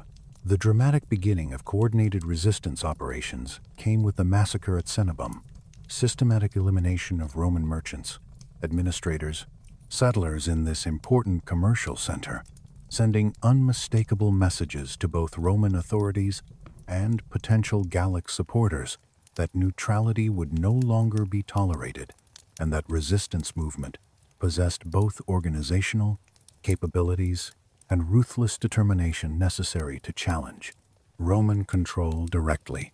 The timing of this attack, coordinated with similar operations throughout Gallic territory, revealed sophisticated communication systems Vercingetorix had established to coordinate resistance activities. Picture it, on signal, across hundreds of miles of Gallic territory, coordinated uprisings, striking Roman positions simultaneously, garrisons overrun, supply depots burned, administrative centers attacked. Roman casualties during initial phase exceeded anything Caesar had experienced during previous Gallic campaigns, reflecting both scale of attacks and tactical sophistication of forces operating under unified command. The loss of administrative personnel, supply stockpiles, communication facilities created immediate operational difficulties for Roman forces while demonstrating to Gallic communities that Roman control was neither permanent nor invulnerable. Caesar's response required fundamental modifications to Roman strategic approaches, The scale and coordination of Gallic opposition demanded concentration of Roman forces that had previously been dispersed across extensive territories, creating vulnerabilities in areas temporarily abandoned while potentially allowing Gallic forces to achieve local superiority in regions where Roman concentration was incomplete. The siege of Avaricum emerged as first major test of Roman capabilities against Vercingetorix's coordinated resistance. The Bituriges' stronghold occupied naturally defensible position enhanced through generations of fortification efforts, creating defensive advantages Roman siege techniques would need to overcome. The strategic importance of Avaricum extended beyond simple territorial control to encompass its role as major supply center and communication hub, connecting resistance operations throughout central Gaul. Vercingetorix had advocated abandoning Avaricum and burning it as part of his scorched earth strategy, denying Romans the supplies and shelter while preserving Gallic forces for continued resistance. But the Bituriges pleaded to defend their capital, their ancestral home. Against his better judgment, Vercingetorix agreed. It was a mistake that would cost them everything. Roman siege operations at Avaricum demonstrated Caesar's engineering expertise while revealing tactical challenges posed by coordinated Gallic resistance that could threaten siege works from multiple directions simultaneously. Roman engineers constructed elaborate circumvallation systems, protecting siege operations from external attack while maintaining pressure on fortress garrison, employing construction techniques refined through years of siege warfare in diverse geographical and tactical environments. The scale of these engineering works exceeded previous Roman siege operations in Gaul, reflecting both strategic importance of target and enhanced capabilities of Gallic resistance forces.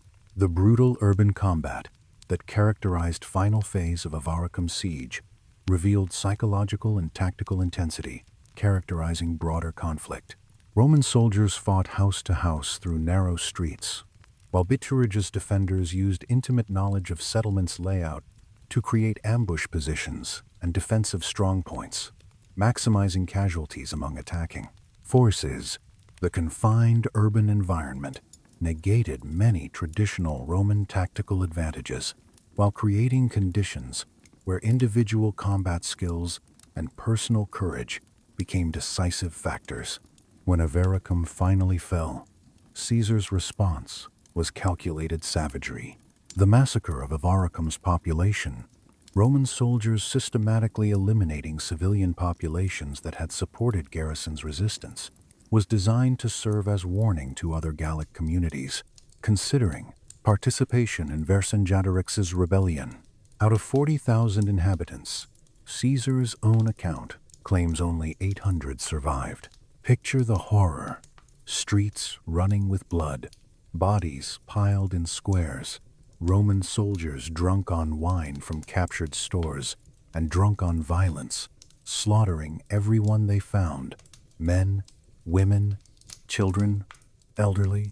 The psychological impact of this massacre extended far beyond Avaricum itself, influencing decisions by tribal leaders throughout Gaul regarding their participation in continued resistance efforts. Some were cowed into submission, others were enraged into joining Vercingetorix's coalition, recognizing that Roman victory meant not just conquest but potential annihilation. But Vercingetorix learned the lesson. Never again would he allow himself to be trapped in static defensive positions where Roman siege capabilities could be brought to bear. The strategic consequences had barely crystallized when Caesar received intelligence that would fundamentally alter his understanding of Vercingetorix's tactical evolution. Massive troop concentrations around Gergovia, the principal stronghold of the Arverni tribe, and Vercingetorix's ancestral seat of power. The Gallic commander had apparently recognized that his strategy of avoiding pitched battles while harassing Roman supply lines required modification in light of Roman siege capabilities demonstrated at Avaricum. He'd concentrated substantial forces at position where geographical advantages might offset Roman tactical superiority, Gergovia occupied one of most naturally defensible positions in central Gaul, perched atop volcanic plateau rising dramatically above surrounding valleys. The approaches were limited to narrow, winding paths that could be easily defended by relatively small numbers of warriors, while channeling attacking forces into predetermined killing zones. The plateau's elevation provided defenders with commanding views, enabling early detection of approaching enemies while offering ideal positions for artillery and missile weapons. Water sources within defensive perimeter ensured siege operations couldn't force surrender through thirst, while extensive storage facilities contained supplies sufficient to sustain large garrisons through prolonged blockades. Caesar's approach to Gergovia reflected his growing understanding that Vercingetorix represented qualitatively different opponent from previous Gallic leaders, possessing both strategic vision necessary to coordinate large-scale resistance operations and tactical sophistication required to exploit Roman vulnerabilities under specific geographical conditions. The Roman proconsul recognized that direct assault on such formidable position would likely result in catastrophic casualties, while potentially failing to achieve meaningful strategic objectives. Yet bypassing Gergovia would leave Vercingetorix's main force intact, while demonstrating Roman inability to overcome determined Gallic resistance in favorable defensive positions. Vercingetorix's defensive preparations at Gergovia incorporated lessons learned from Avaricum's siege, while adapting traditional Gallic military methods to exploit specific advantages provided by plateau's geography. Rather than concentrating all defensive efforts within fortress walls, Gallic forces established multiple defensive lines extending down plateau's slopes, creating successive barriers that could delay and weaken Roman assault forces while providing fallback positions if outer defenses were breached. These defensive arrangements included concealed obstacles, camouflaged pits containing sharpened stakes, carefully positioned artillery that could deliver devastating fire against Roman formations attempting to advance up narrow approach paths. The Gallic garrison included not only Arverni warriors fighting to defend their ancestral stronghold, but also contingents from tribes throughout central and western Gaul, who'd committed their best fighters to this crucial defensive effort. These diverse forces brought different tactical traditions and specialized skills that Vercingetorix integrated into comprehensive defensive plans, designed to maximize casualties among Roman assault forces while preserving Gallic capabilities for continued resistance operations. Caesar's initial reconnaissance of Gergovia's defenses revealed extraordinary challenges any assault operation would face.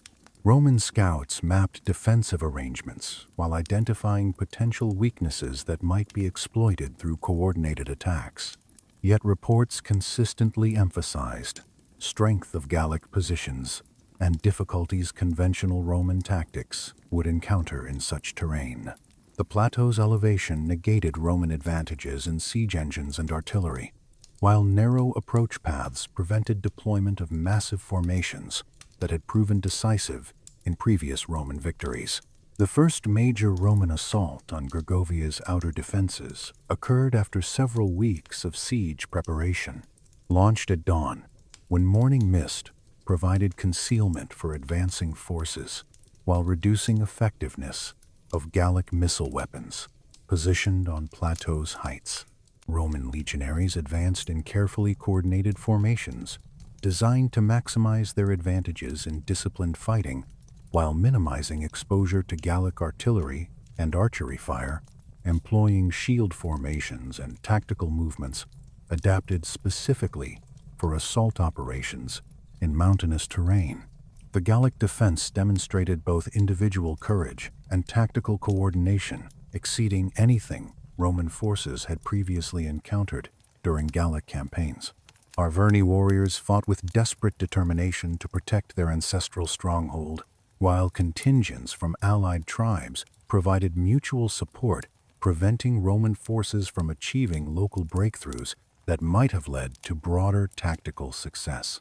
Gallic commanders displayed remarkable skill, coordinating defensive efforts across multiple threatened sectors while maintaining reserves that could respond rapidly to unexpected Roman tactical innovations or temporary defensive failures. The failure of Roman assault forces to achieve meaningful penetration of Gallic defensive lines marked Caesar's first significant tactical defeat since beginning of his Gallic campaigns. Roman casualties during failed assault exceeded losses from any previous engagement in Gaul, including substantial numbers of veteran soldiers whose experience and training represented irreplaceable assets for continued military operations. The psychological impact affected Roman morale throughout army, while providing enormous encouragement to Gallic resistance movements that had been watching siege operations with intense interest. The sight of Roman legionaries supposedly invincible falling back from Gallic positions in disorder was something Gaul had never seen before. Warriors watching from the walls erupted in celebration. News spread like wildfire. Caesar had been defeated. The Romans could be beaten. Gergovia proved it. Caesar's response to tactical failure demonstrated both his personal resilience and strategic understanding that continued siege operations against such formidable position would likely result in additional casualties without achieving meaningful military objectives. Rather than persisting with assault attempts that had proven futile, the Roman commander chose to withdraw his forces while they retained sufficient strength to conduct effective operations elsewhere, recognizing that strategic flexibility was more valuable than stubborn adherence to initial operational plans that had proven inadequate. This decision required considerable moral courage. Roman military tradition emphasized persistence and ultimate victory, regardless of temporary setbacks or casualties. But Caesar understood something more important than tradition. He was fighting not just for Gallic territory, but for his political survival in Rome. Catastrophic defeat at Gergovia could destroy everything: his reputation, his wealth, his power, his life. Better to withdraw and find another way. The Roman withdrawal from Gergovia created immediate strategic consequences, extending far beyond specific tactical failure to capture Arvernian stronghold.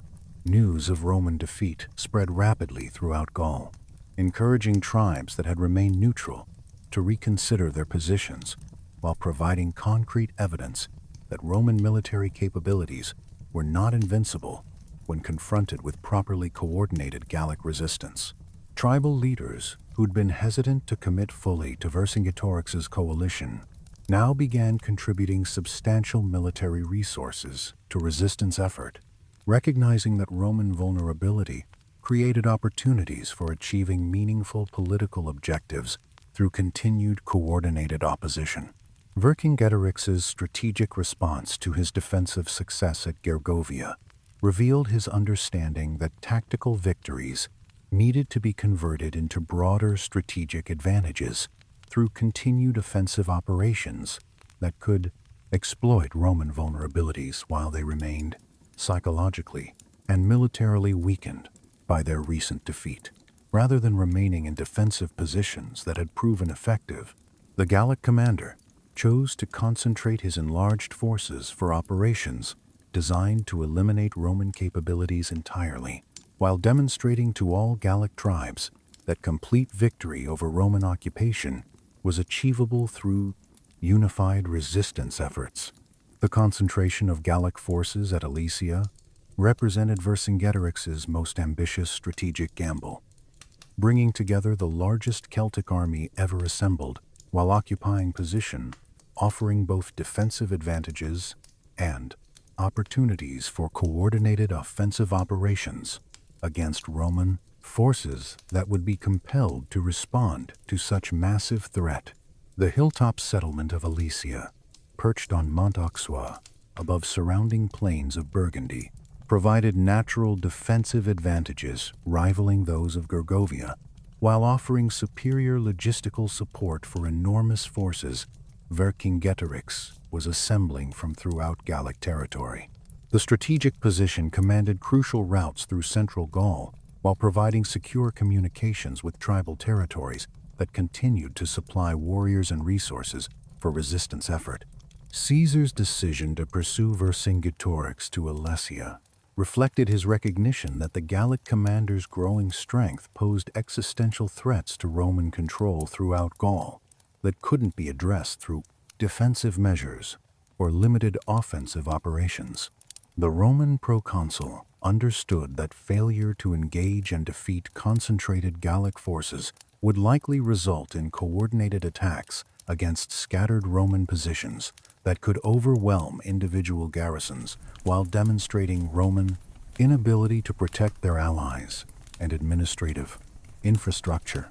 The strategic stakes of confrontation at Alesia encompassed not merely tactical victory or defeat, but fundamental question of whether Roman authority could be maintained in Gaul against determined, coordinated resistance. The Roman approach to Alesia revealed Caesar's evolution as military commander, incorporating lessons learned from Gergovia failure while adapting traditional Roman siege tech within stronghold, rather than attempting direct assault operations that had proven futile against similar positions. Caesar chose to implement comprehensive blockade strategies designed to force Gallic surrender through starvation, while protecting Roman forces from coordinated attacks that had characterized previous Gallic defensive efforts. The construction of double circumvallation at Alesia represented a masterpiece of Roman military engineering, creating defensive systems that simultaneously contained Gallic forces within hilltop stronghold while protecting Roman siege forces from external attack by relief armies that Vercingetorix's diplomatic efforts were assembling throughout Gaul. The inner wall, stretching for over 10 miles around base of Mont Auxois, incorporated sophisticated defensive features including multiple lines of obstacles, carefully positioned artillery emplacements, internal communication systems enabling rapid coordination between different sectors of siege works. The outer wall extended for 13 miles across surrounding countryside, creating protective barrier that could defend Roman siege forces from massive relief army that tribal contingents throughout Gaul were assembling in response to Vercingetorix's appeals for coordinated support. This outer fortification incorporated lessons learned from previous siege operations while addressing specific threat posed by external forces that might possess numerical superiority over Roman defensive capabilities. The defensive obstacles incorporated into both circumvallation lines demonstrated Roman engineering sophistication while revealing extent to which Caesar had analyzed Gallic tactical methods and developed countermeasures specifically designed to neutralize their advantages in individual combat. Irregular warfare. Concealed pits containing sharpened stakes were positioned to channel attacking forces into predetermined killing zones, while carefully arranged obstacles created barriers that would disrupt Gallic formations while providing Roman defenders with clear fields of fire. Picture the scale of construction. 23 miles of fortifications built in weeks, ditches 15 feet deep, palisades made from thousands of sharpened logs, obstacles extending hundreds of yards in front of walls, lilies, concealed pits with stakes, stimuli, barbed stakes in trenches, sipi, sharpened logs protruding at angles, all designed to channel attacking Gauls into killing zones where Roman artillery and missile troops could butcher them without risk. This was Roman engineering at its most impressive and most terrifying, the systematic application of technical expertise to create industrialized slaughter. The three-phase battle that developed around Alesia tested every aspect of Roman military capabilities, while demonstrating tactical sophistication Vercingetorix had achieved in coordinating large-scale resistance operations. The initial phase involved attempts by garrison forces within Alesia to break through Roman siege lines, while simultaneously launching attacks designed to disrupt construction of outer circumvallation, creating multiple simultaneous threats that tested Roman abilities to coordinate defensive responses across extensive fortified positions.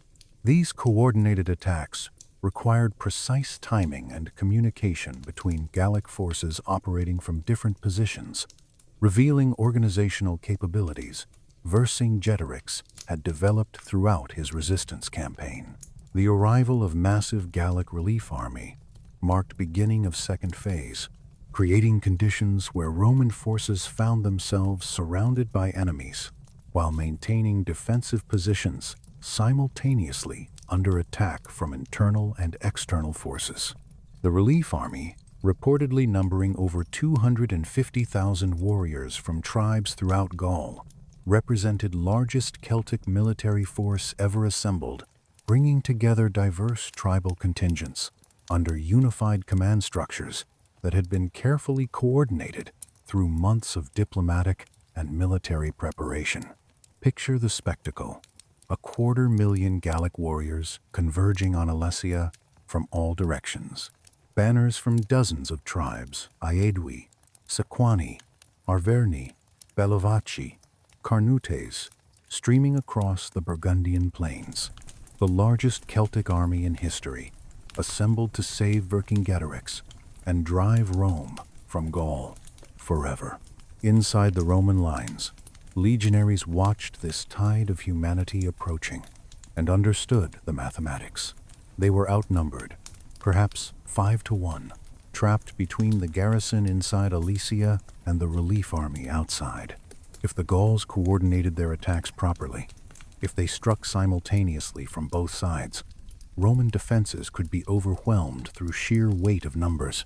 Everything Caesar had built, 8 years of conquest, accumulated wealth, political power, military reputation, could be destroyed in a single day if his defensive systems failed. Caesar's tactical response demonstrated his evolution as military commander, while revealing flexibility and adaptability, characterizing Roman success throughout Gallic campaigns.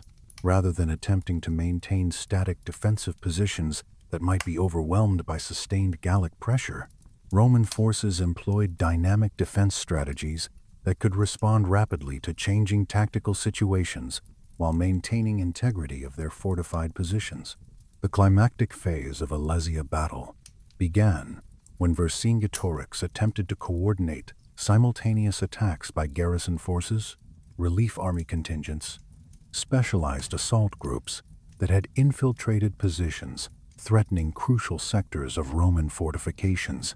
This coordinated offensive represented culmination of Gallic tactical development under Vercingetorix's leadership, incorporating lessons learned from previous engagements while exploiting intelligence about Roman defensive arrangements gathered through careful reconnaissance and observation of Roman construction activities.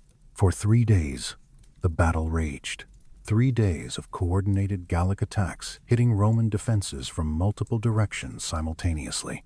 Warriors charging across open ground toward Roman obstacles, impaled on hidden stakes, cut down by artillery fire, slaughtered in killing zones where Roman defenses channeled them into concentrated masses perfect for missile weapons. Inside Alesia, garrison forces launched desperate sorties, trying to break through inner circumvallation. Outside, the relief army hurled itself at outer walls with the courage of men fighting for their homeland's freedom. The fighting was vicious, desperate, heroic on both sides. Gallic warriors displayed the individual courage and martial skill that had made them feared throughout the ancient world. They climbed over the bodies of their fallen comrades to reach Roman positions. They filled in ditches with fascines made from branches. They attacked at night, at dawn, in coordinated waves designed to overwhelm Roman defenses through sheer determination and numbers. But Roman discipline held. The defensive systems Caesar had engineered did their gruesome work. The obstacles channeled Gallic attacks into killing zones. The artillery fired ceaselessly. The legionaries exhausted, terrified, but trained to fight in formation even when facing overwhelming numbers maintained their positions. The success or failure of this coordinated attack would have resulted in complete destruction of Roman forces and liberation of Gaul from Roman occupation. while its failure would effectively end organized Gallic resistance for foreseeable future. Caesar's personal leadership during decisive moments proved crucial to Roman success. Picture the critical moment on the third day. A section of outer wall near Mount Rhea, under massive pressure from coordinated Gallic assault. Roman defenses wavering, gaps opening, Gallic warriors pouring through, sensing victory within their grasp. Caesar, watching from his command post, understanding this is the moment that will determine everything, personally leads cavalry charges that broke Gallic tactical coordination. The proconsul himself, leading from the front, rallying his troops through personal example. The sight of their commander personally engaging in the most dangerous combat provided psychological reinforcement that enabled Roman forces to withstand Gallic pressure while maintaining disciplined tactical responses that their defensive success required. The Roman counterattack was devastating. Gallic forces that had penetrated Roman lines found themselves trapped, surrounded, cut off from support. The coordinated assault, which had seemed on verge of success, collapsed into confusion as different Gallic contingents lost contact with each other and found themselves fighting isolated battles rather than coordinated. Offensive. The relief army, its spirit finally broken after 3 days of futile sacrifice against impregnable Roman engineering, began to melt away. Warriors who'd marched hundreds of miles to save Vercingetorix now streamed back to their tribal territories, carrying news of defeat. Inside Alesia, watching from walls as the relief army dissolved, Vercingetorix understood it was over. No help was coming. Starvation would kill everyone in the fortress within weeks. Continued resistance meant watching every warrior die for nothing. The collapse of coordinated Gallic resistance, following failure of their final assault, created conditions where Vercingetorix faced impossible choices between continued resistance that would result in complete destruction of his forces and surrender that might preserve some possibility of future Gallic independence. Inside Alesia, conditions had become catastrophic beyond imagination. Weeks of siege had consumed all food supplies. The horses they'd ridden into this trap had all been slaughtered and eaten weeks ago. Then the dogs. Then the leather from their shields and harnesses boiled into something barely edible. They'd expelled the women, children, elderly from the fortress. Thousands of non-combatants pushed out into no man's land between Gallic and Roman lines, begging for passage, pleading for mercy. The Romans refused them entry, forcing them back toward Alesian walls. Vercingetorix refused to let them back in, unable to share non-existent food. For days, these refugees, mothers with infants, old men, children wandered in the space between the armies, dying slowly of starvation and exposure, while both sides watched and did nothing. Their screams haunted the nights. Eventually, the screaming stopped. Warriors inside Alesia were reduced to eating grass, tree bark, anything that might fill stomachs and delay the inevitable. Some quietly suggested cannibalism. The bodies of those refugees now littering no man's land represented food, after all. That was how low they'd fallen. That was the reality of Roman siege warfare. Not glorious combat between warriors, but systematic, calculated starvation that reduced proud Celtic fighters to considering eating the dead.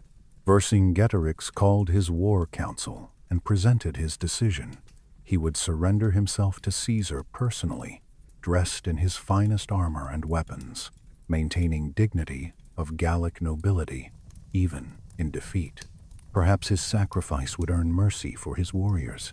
Perhaps some fragment of Gallic independence could be preserved through his submission. His officers wept. Some begged him not to do it. Others offered to die with him. But Vercingetorix was firm. His personal freedom meant nothing compared to the lives of the warriors who'd followed him. If there was even a chance, however small, that his surrender might save them, he had to take it. The next morning, the gates of Alesia opened. Vercingetorix rode out alone on his warhorse, wearing his ceremonial armor, bronze breastplate, polished to mirror brightness. helmet with distinctive Celtic designs, weapons that symbolized 8 years of resistance, the only sustained challenge Rome had faced in Gaul since Caesar's arrival. He rode through Roman lines, past the obstacles that had killed so many of his warriors, past the fortifications that had proven impregnable, past ranks of Roman legionaries who watched in silence as the greatest enemy they'd faced in Gaul rode to surrender. He rode to Caesar's tribunal platform, dismounted with the dignity befitting a king, though he'd never formally claimed that title, and in silence, never speaking a word, maintaining aristocratic pride, even in this moment of ultimate defeat, laid down his weapons at the proconsul's feet. Picture that moment.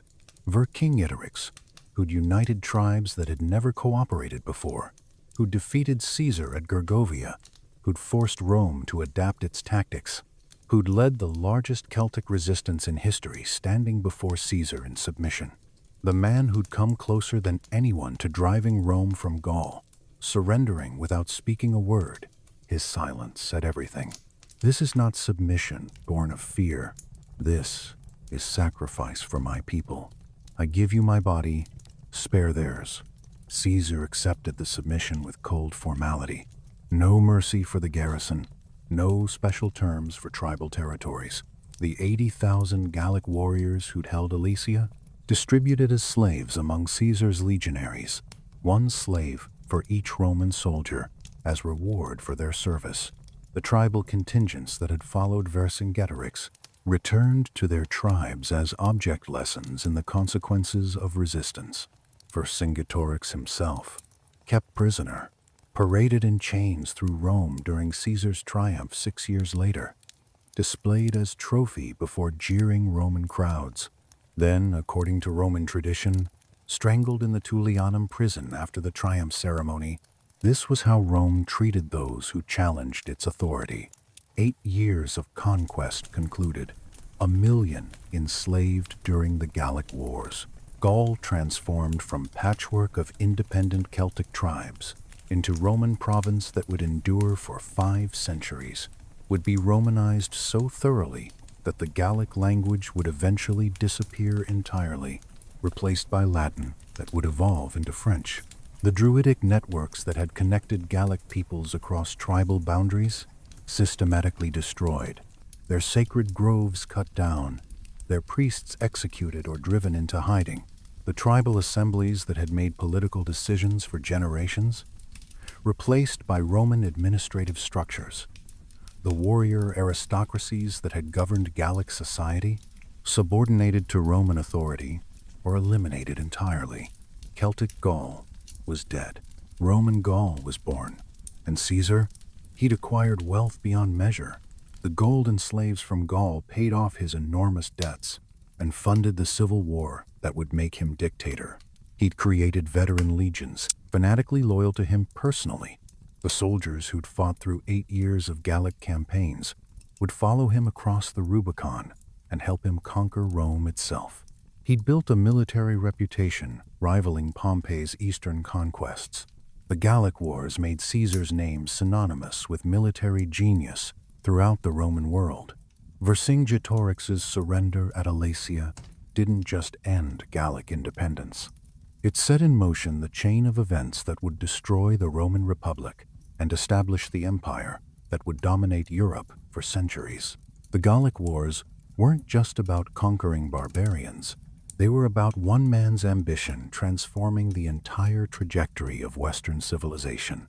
The systematic mopping up of remaining resistance throughout Gaul during 51 to 50 BC demonstrated Roman determination to eliminate any potential sources of future rebellion while establishing administrative and military infrastructure necessary for permanent occupation.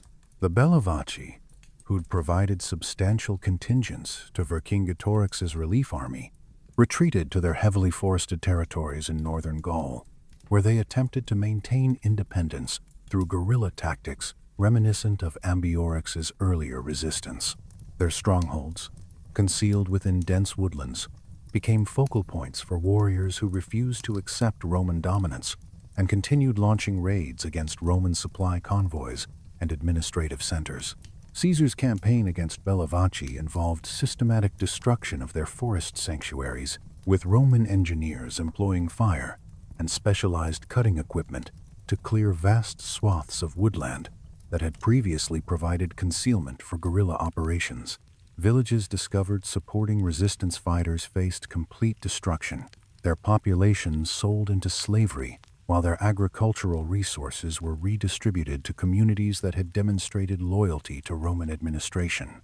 The Carnutes, whose territory included sacred groves where druids from throughout Gaul had traditionally gathered for annual assemblies, found themselves subjected to particularly severe treatment, targeting not only their political resistance, but also religious infrastructure that had sustained pan-Gallic cultural identity. Roman forces systematically destroyed druidical sanctuaries, while executing priests who'd played prominent roles in coordinating anti-Roman activities. The elimination of these religious centers served both practical and symbolic purposes, disrupting communication networks that had facilitated resistance coordination while demonstrating Roman determination to reshape Gallic society according to their own political and cultural requirements. The execution and enslavement of Druids represented deliberate attack on the intellectual and spiritual foundations of Gallic culture, eliminating the learned class that had preserved oral traditions, legal precedents, religious knowledge, binding Gallic communities together across tribal boundaries. The establishment of permanent Roman garrisons throughout former resistance strongholds marked beginning of systematic military occupation designed to prevent future uprisings while providing secure bases for continued administrative expansion. These installations were strategically positioned to control river crossings, mountain passes, trade routes that connected different regions of Gaul, creating networks of mutual support that could respond rapidly to any renewed resistance activities.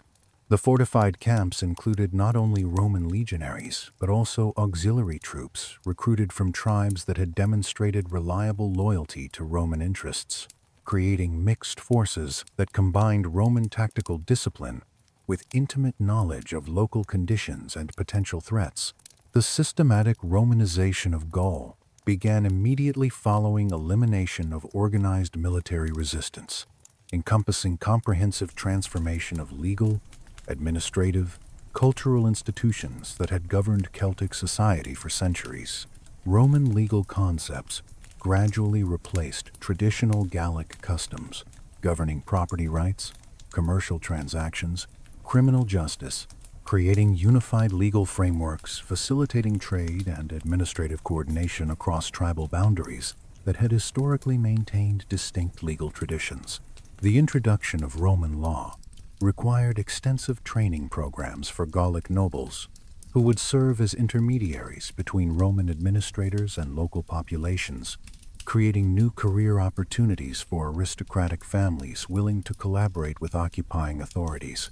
Urban planning initiatives transformed existing Gallic settlements while establishing entirely new communities designed according to Roman architectural principles and administrative requirements. The hilltop oppida that had served as defensive strongholds during resistance period were gradually abandoned in favor of valley settlements, offering better access to transportation networks and agricultural resources. Roman engineers supervised construction of forums, basilicas, temples, other public buildings, providing focal points for civic life, while demonstrating material benefits Roman civilization could offer to cooperative populations. The road construction program that connected Gallic communities with broader Roman transportation networks represented perhaps most visible and economically significant aspect of Romanization process.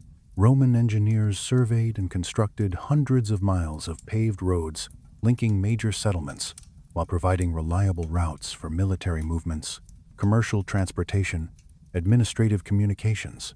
These roads incorporated sophisticated engineering, features stone foundations, drainage systems, carefully graded surfaces remaining passable during adverse weather conditions, that had historically isolated communities during winter months.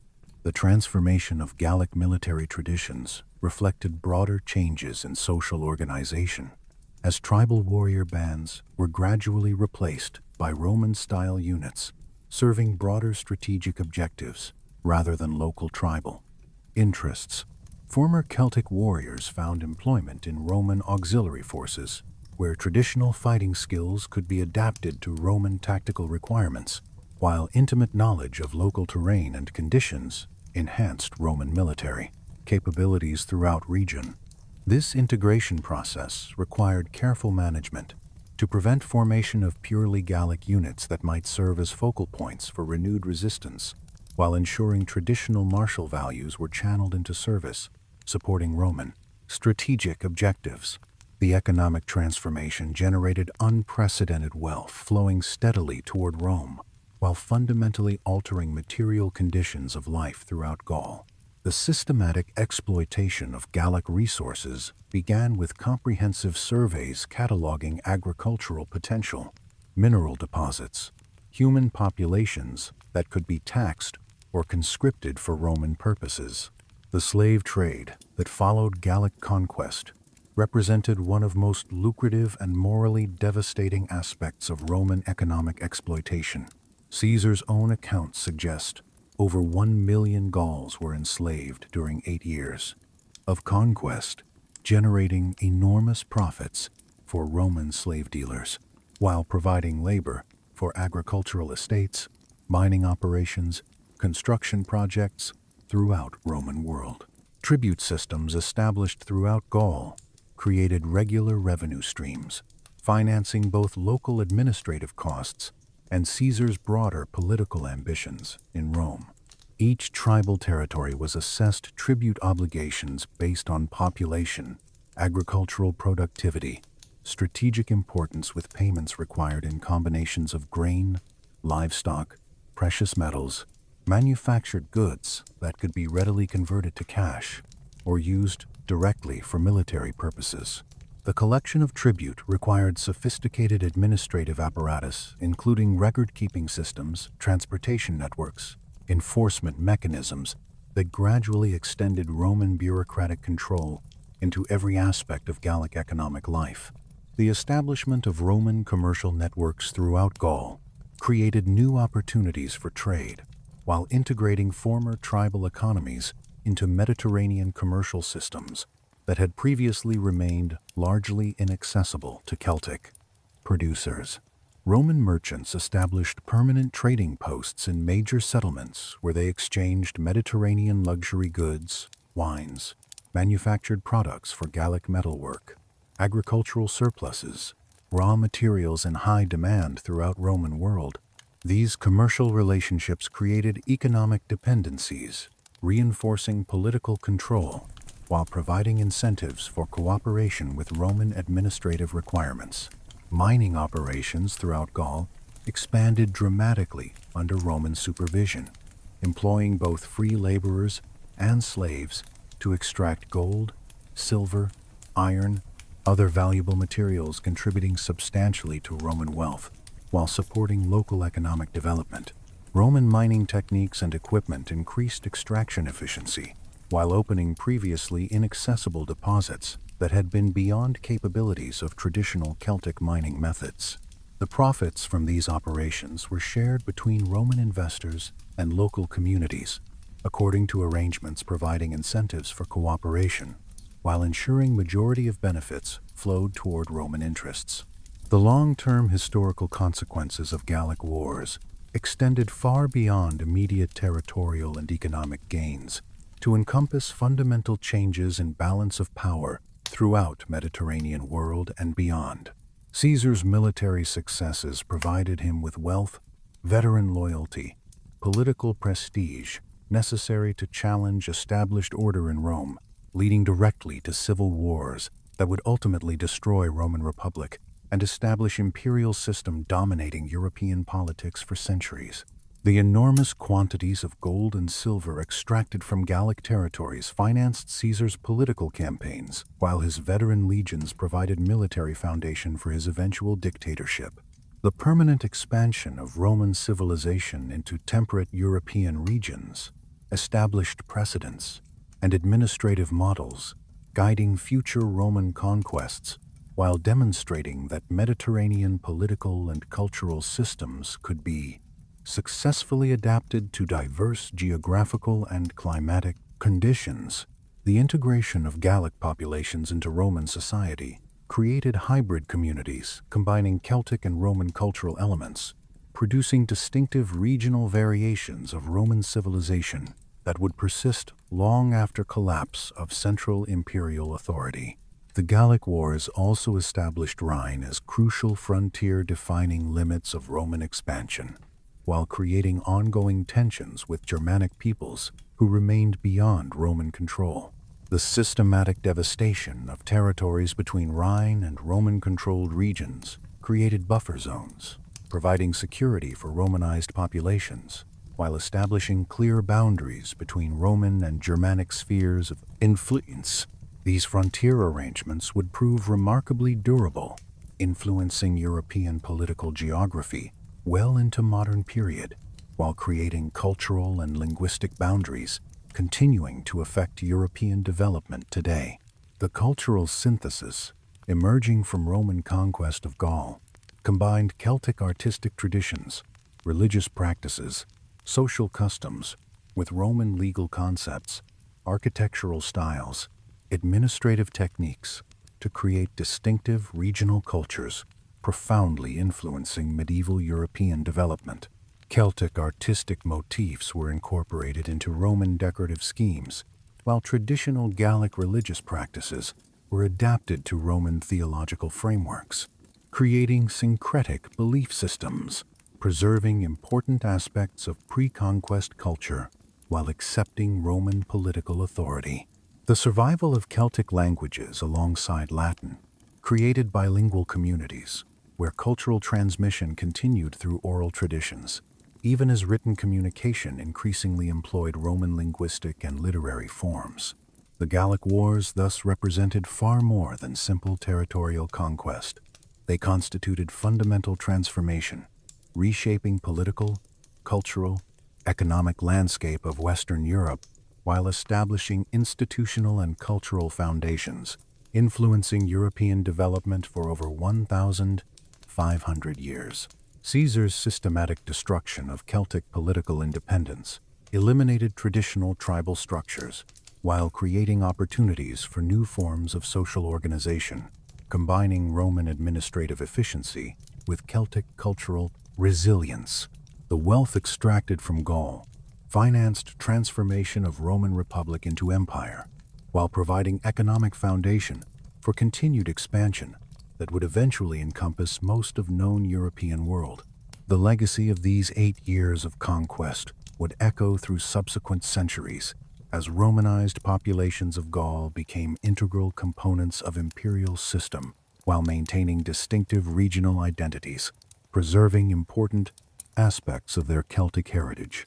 The political institutions, legal traditions, urban centers, commercial networks established during conquest period provided frameworks for social organization, surviving collapse of central Roman authority while adapting to new political conditions during medieval period. The cultural synthesis achieved through integration of Celtic and Roman traditions would profoundly influence development of medieval European civilization, creating distinctive regional cultures combining classical learning with Germanic political structures and Christian religious traditions to produce complex cultural landscape defining European identity for centuries to come. Subscribe to Colossus of Empires for more epic journeys through history's greatest conquests that shaped our world.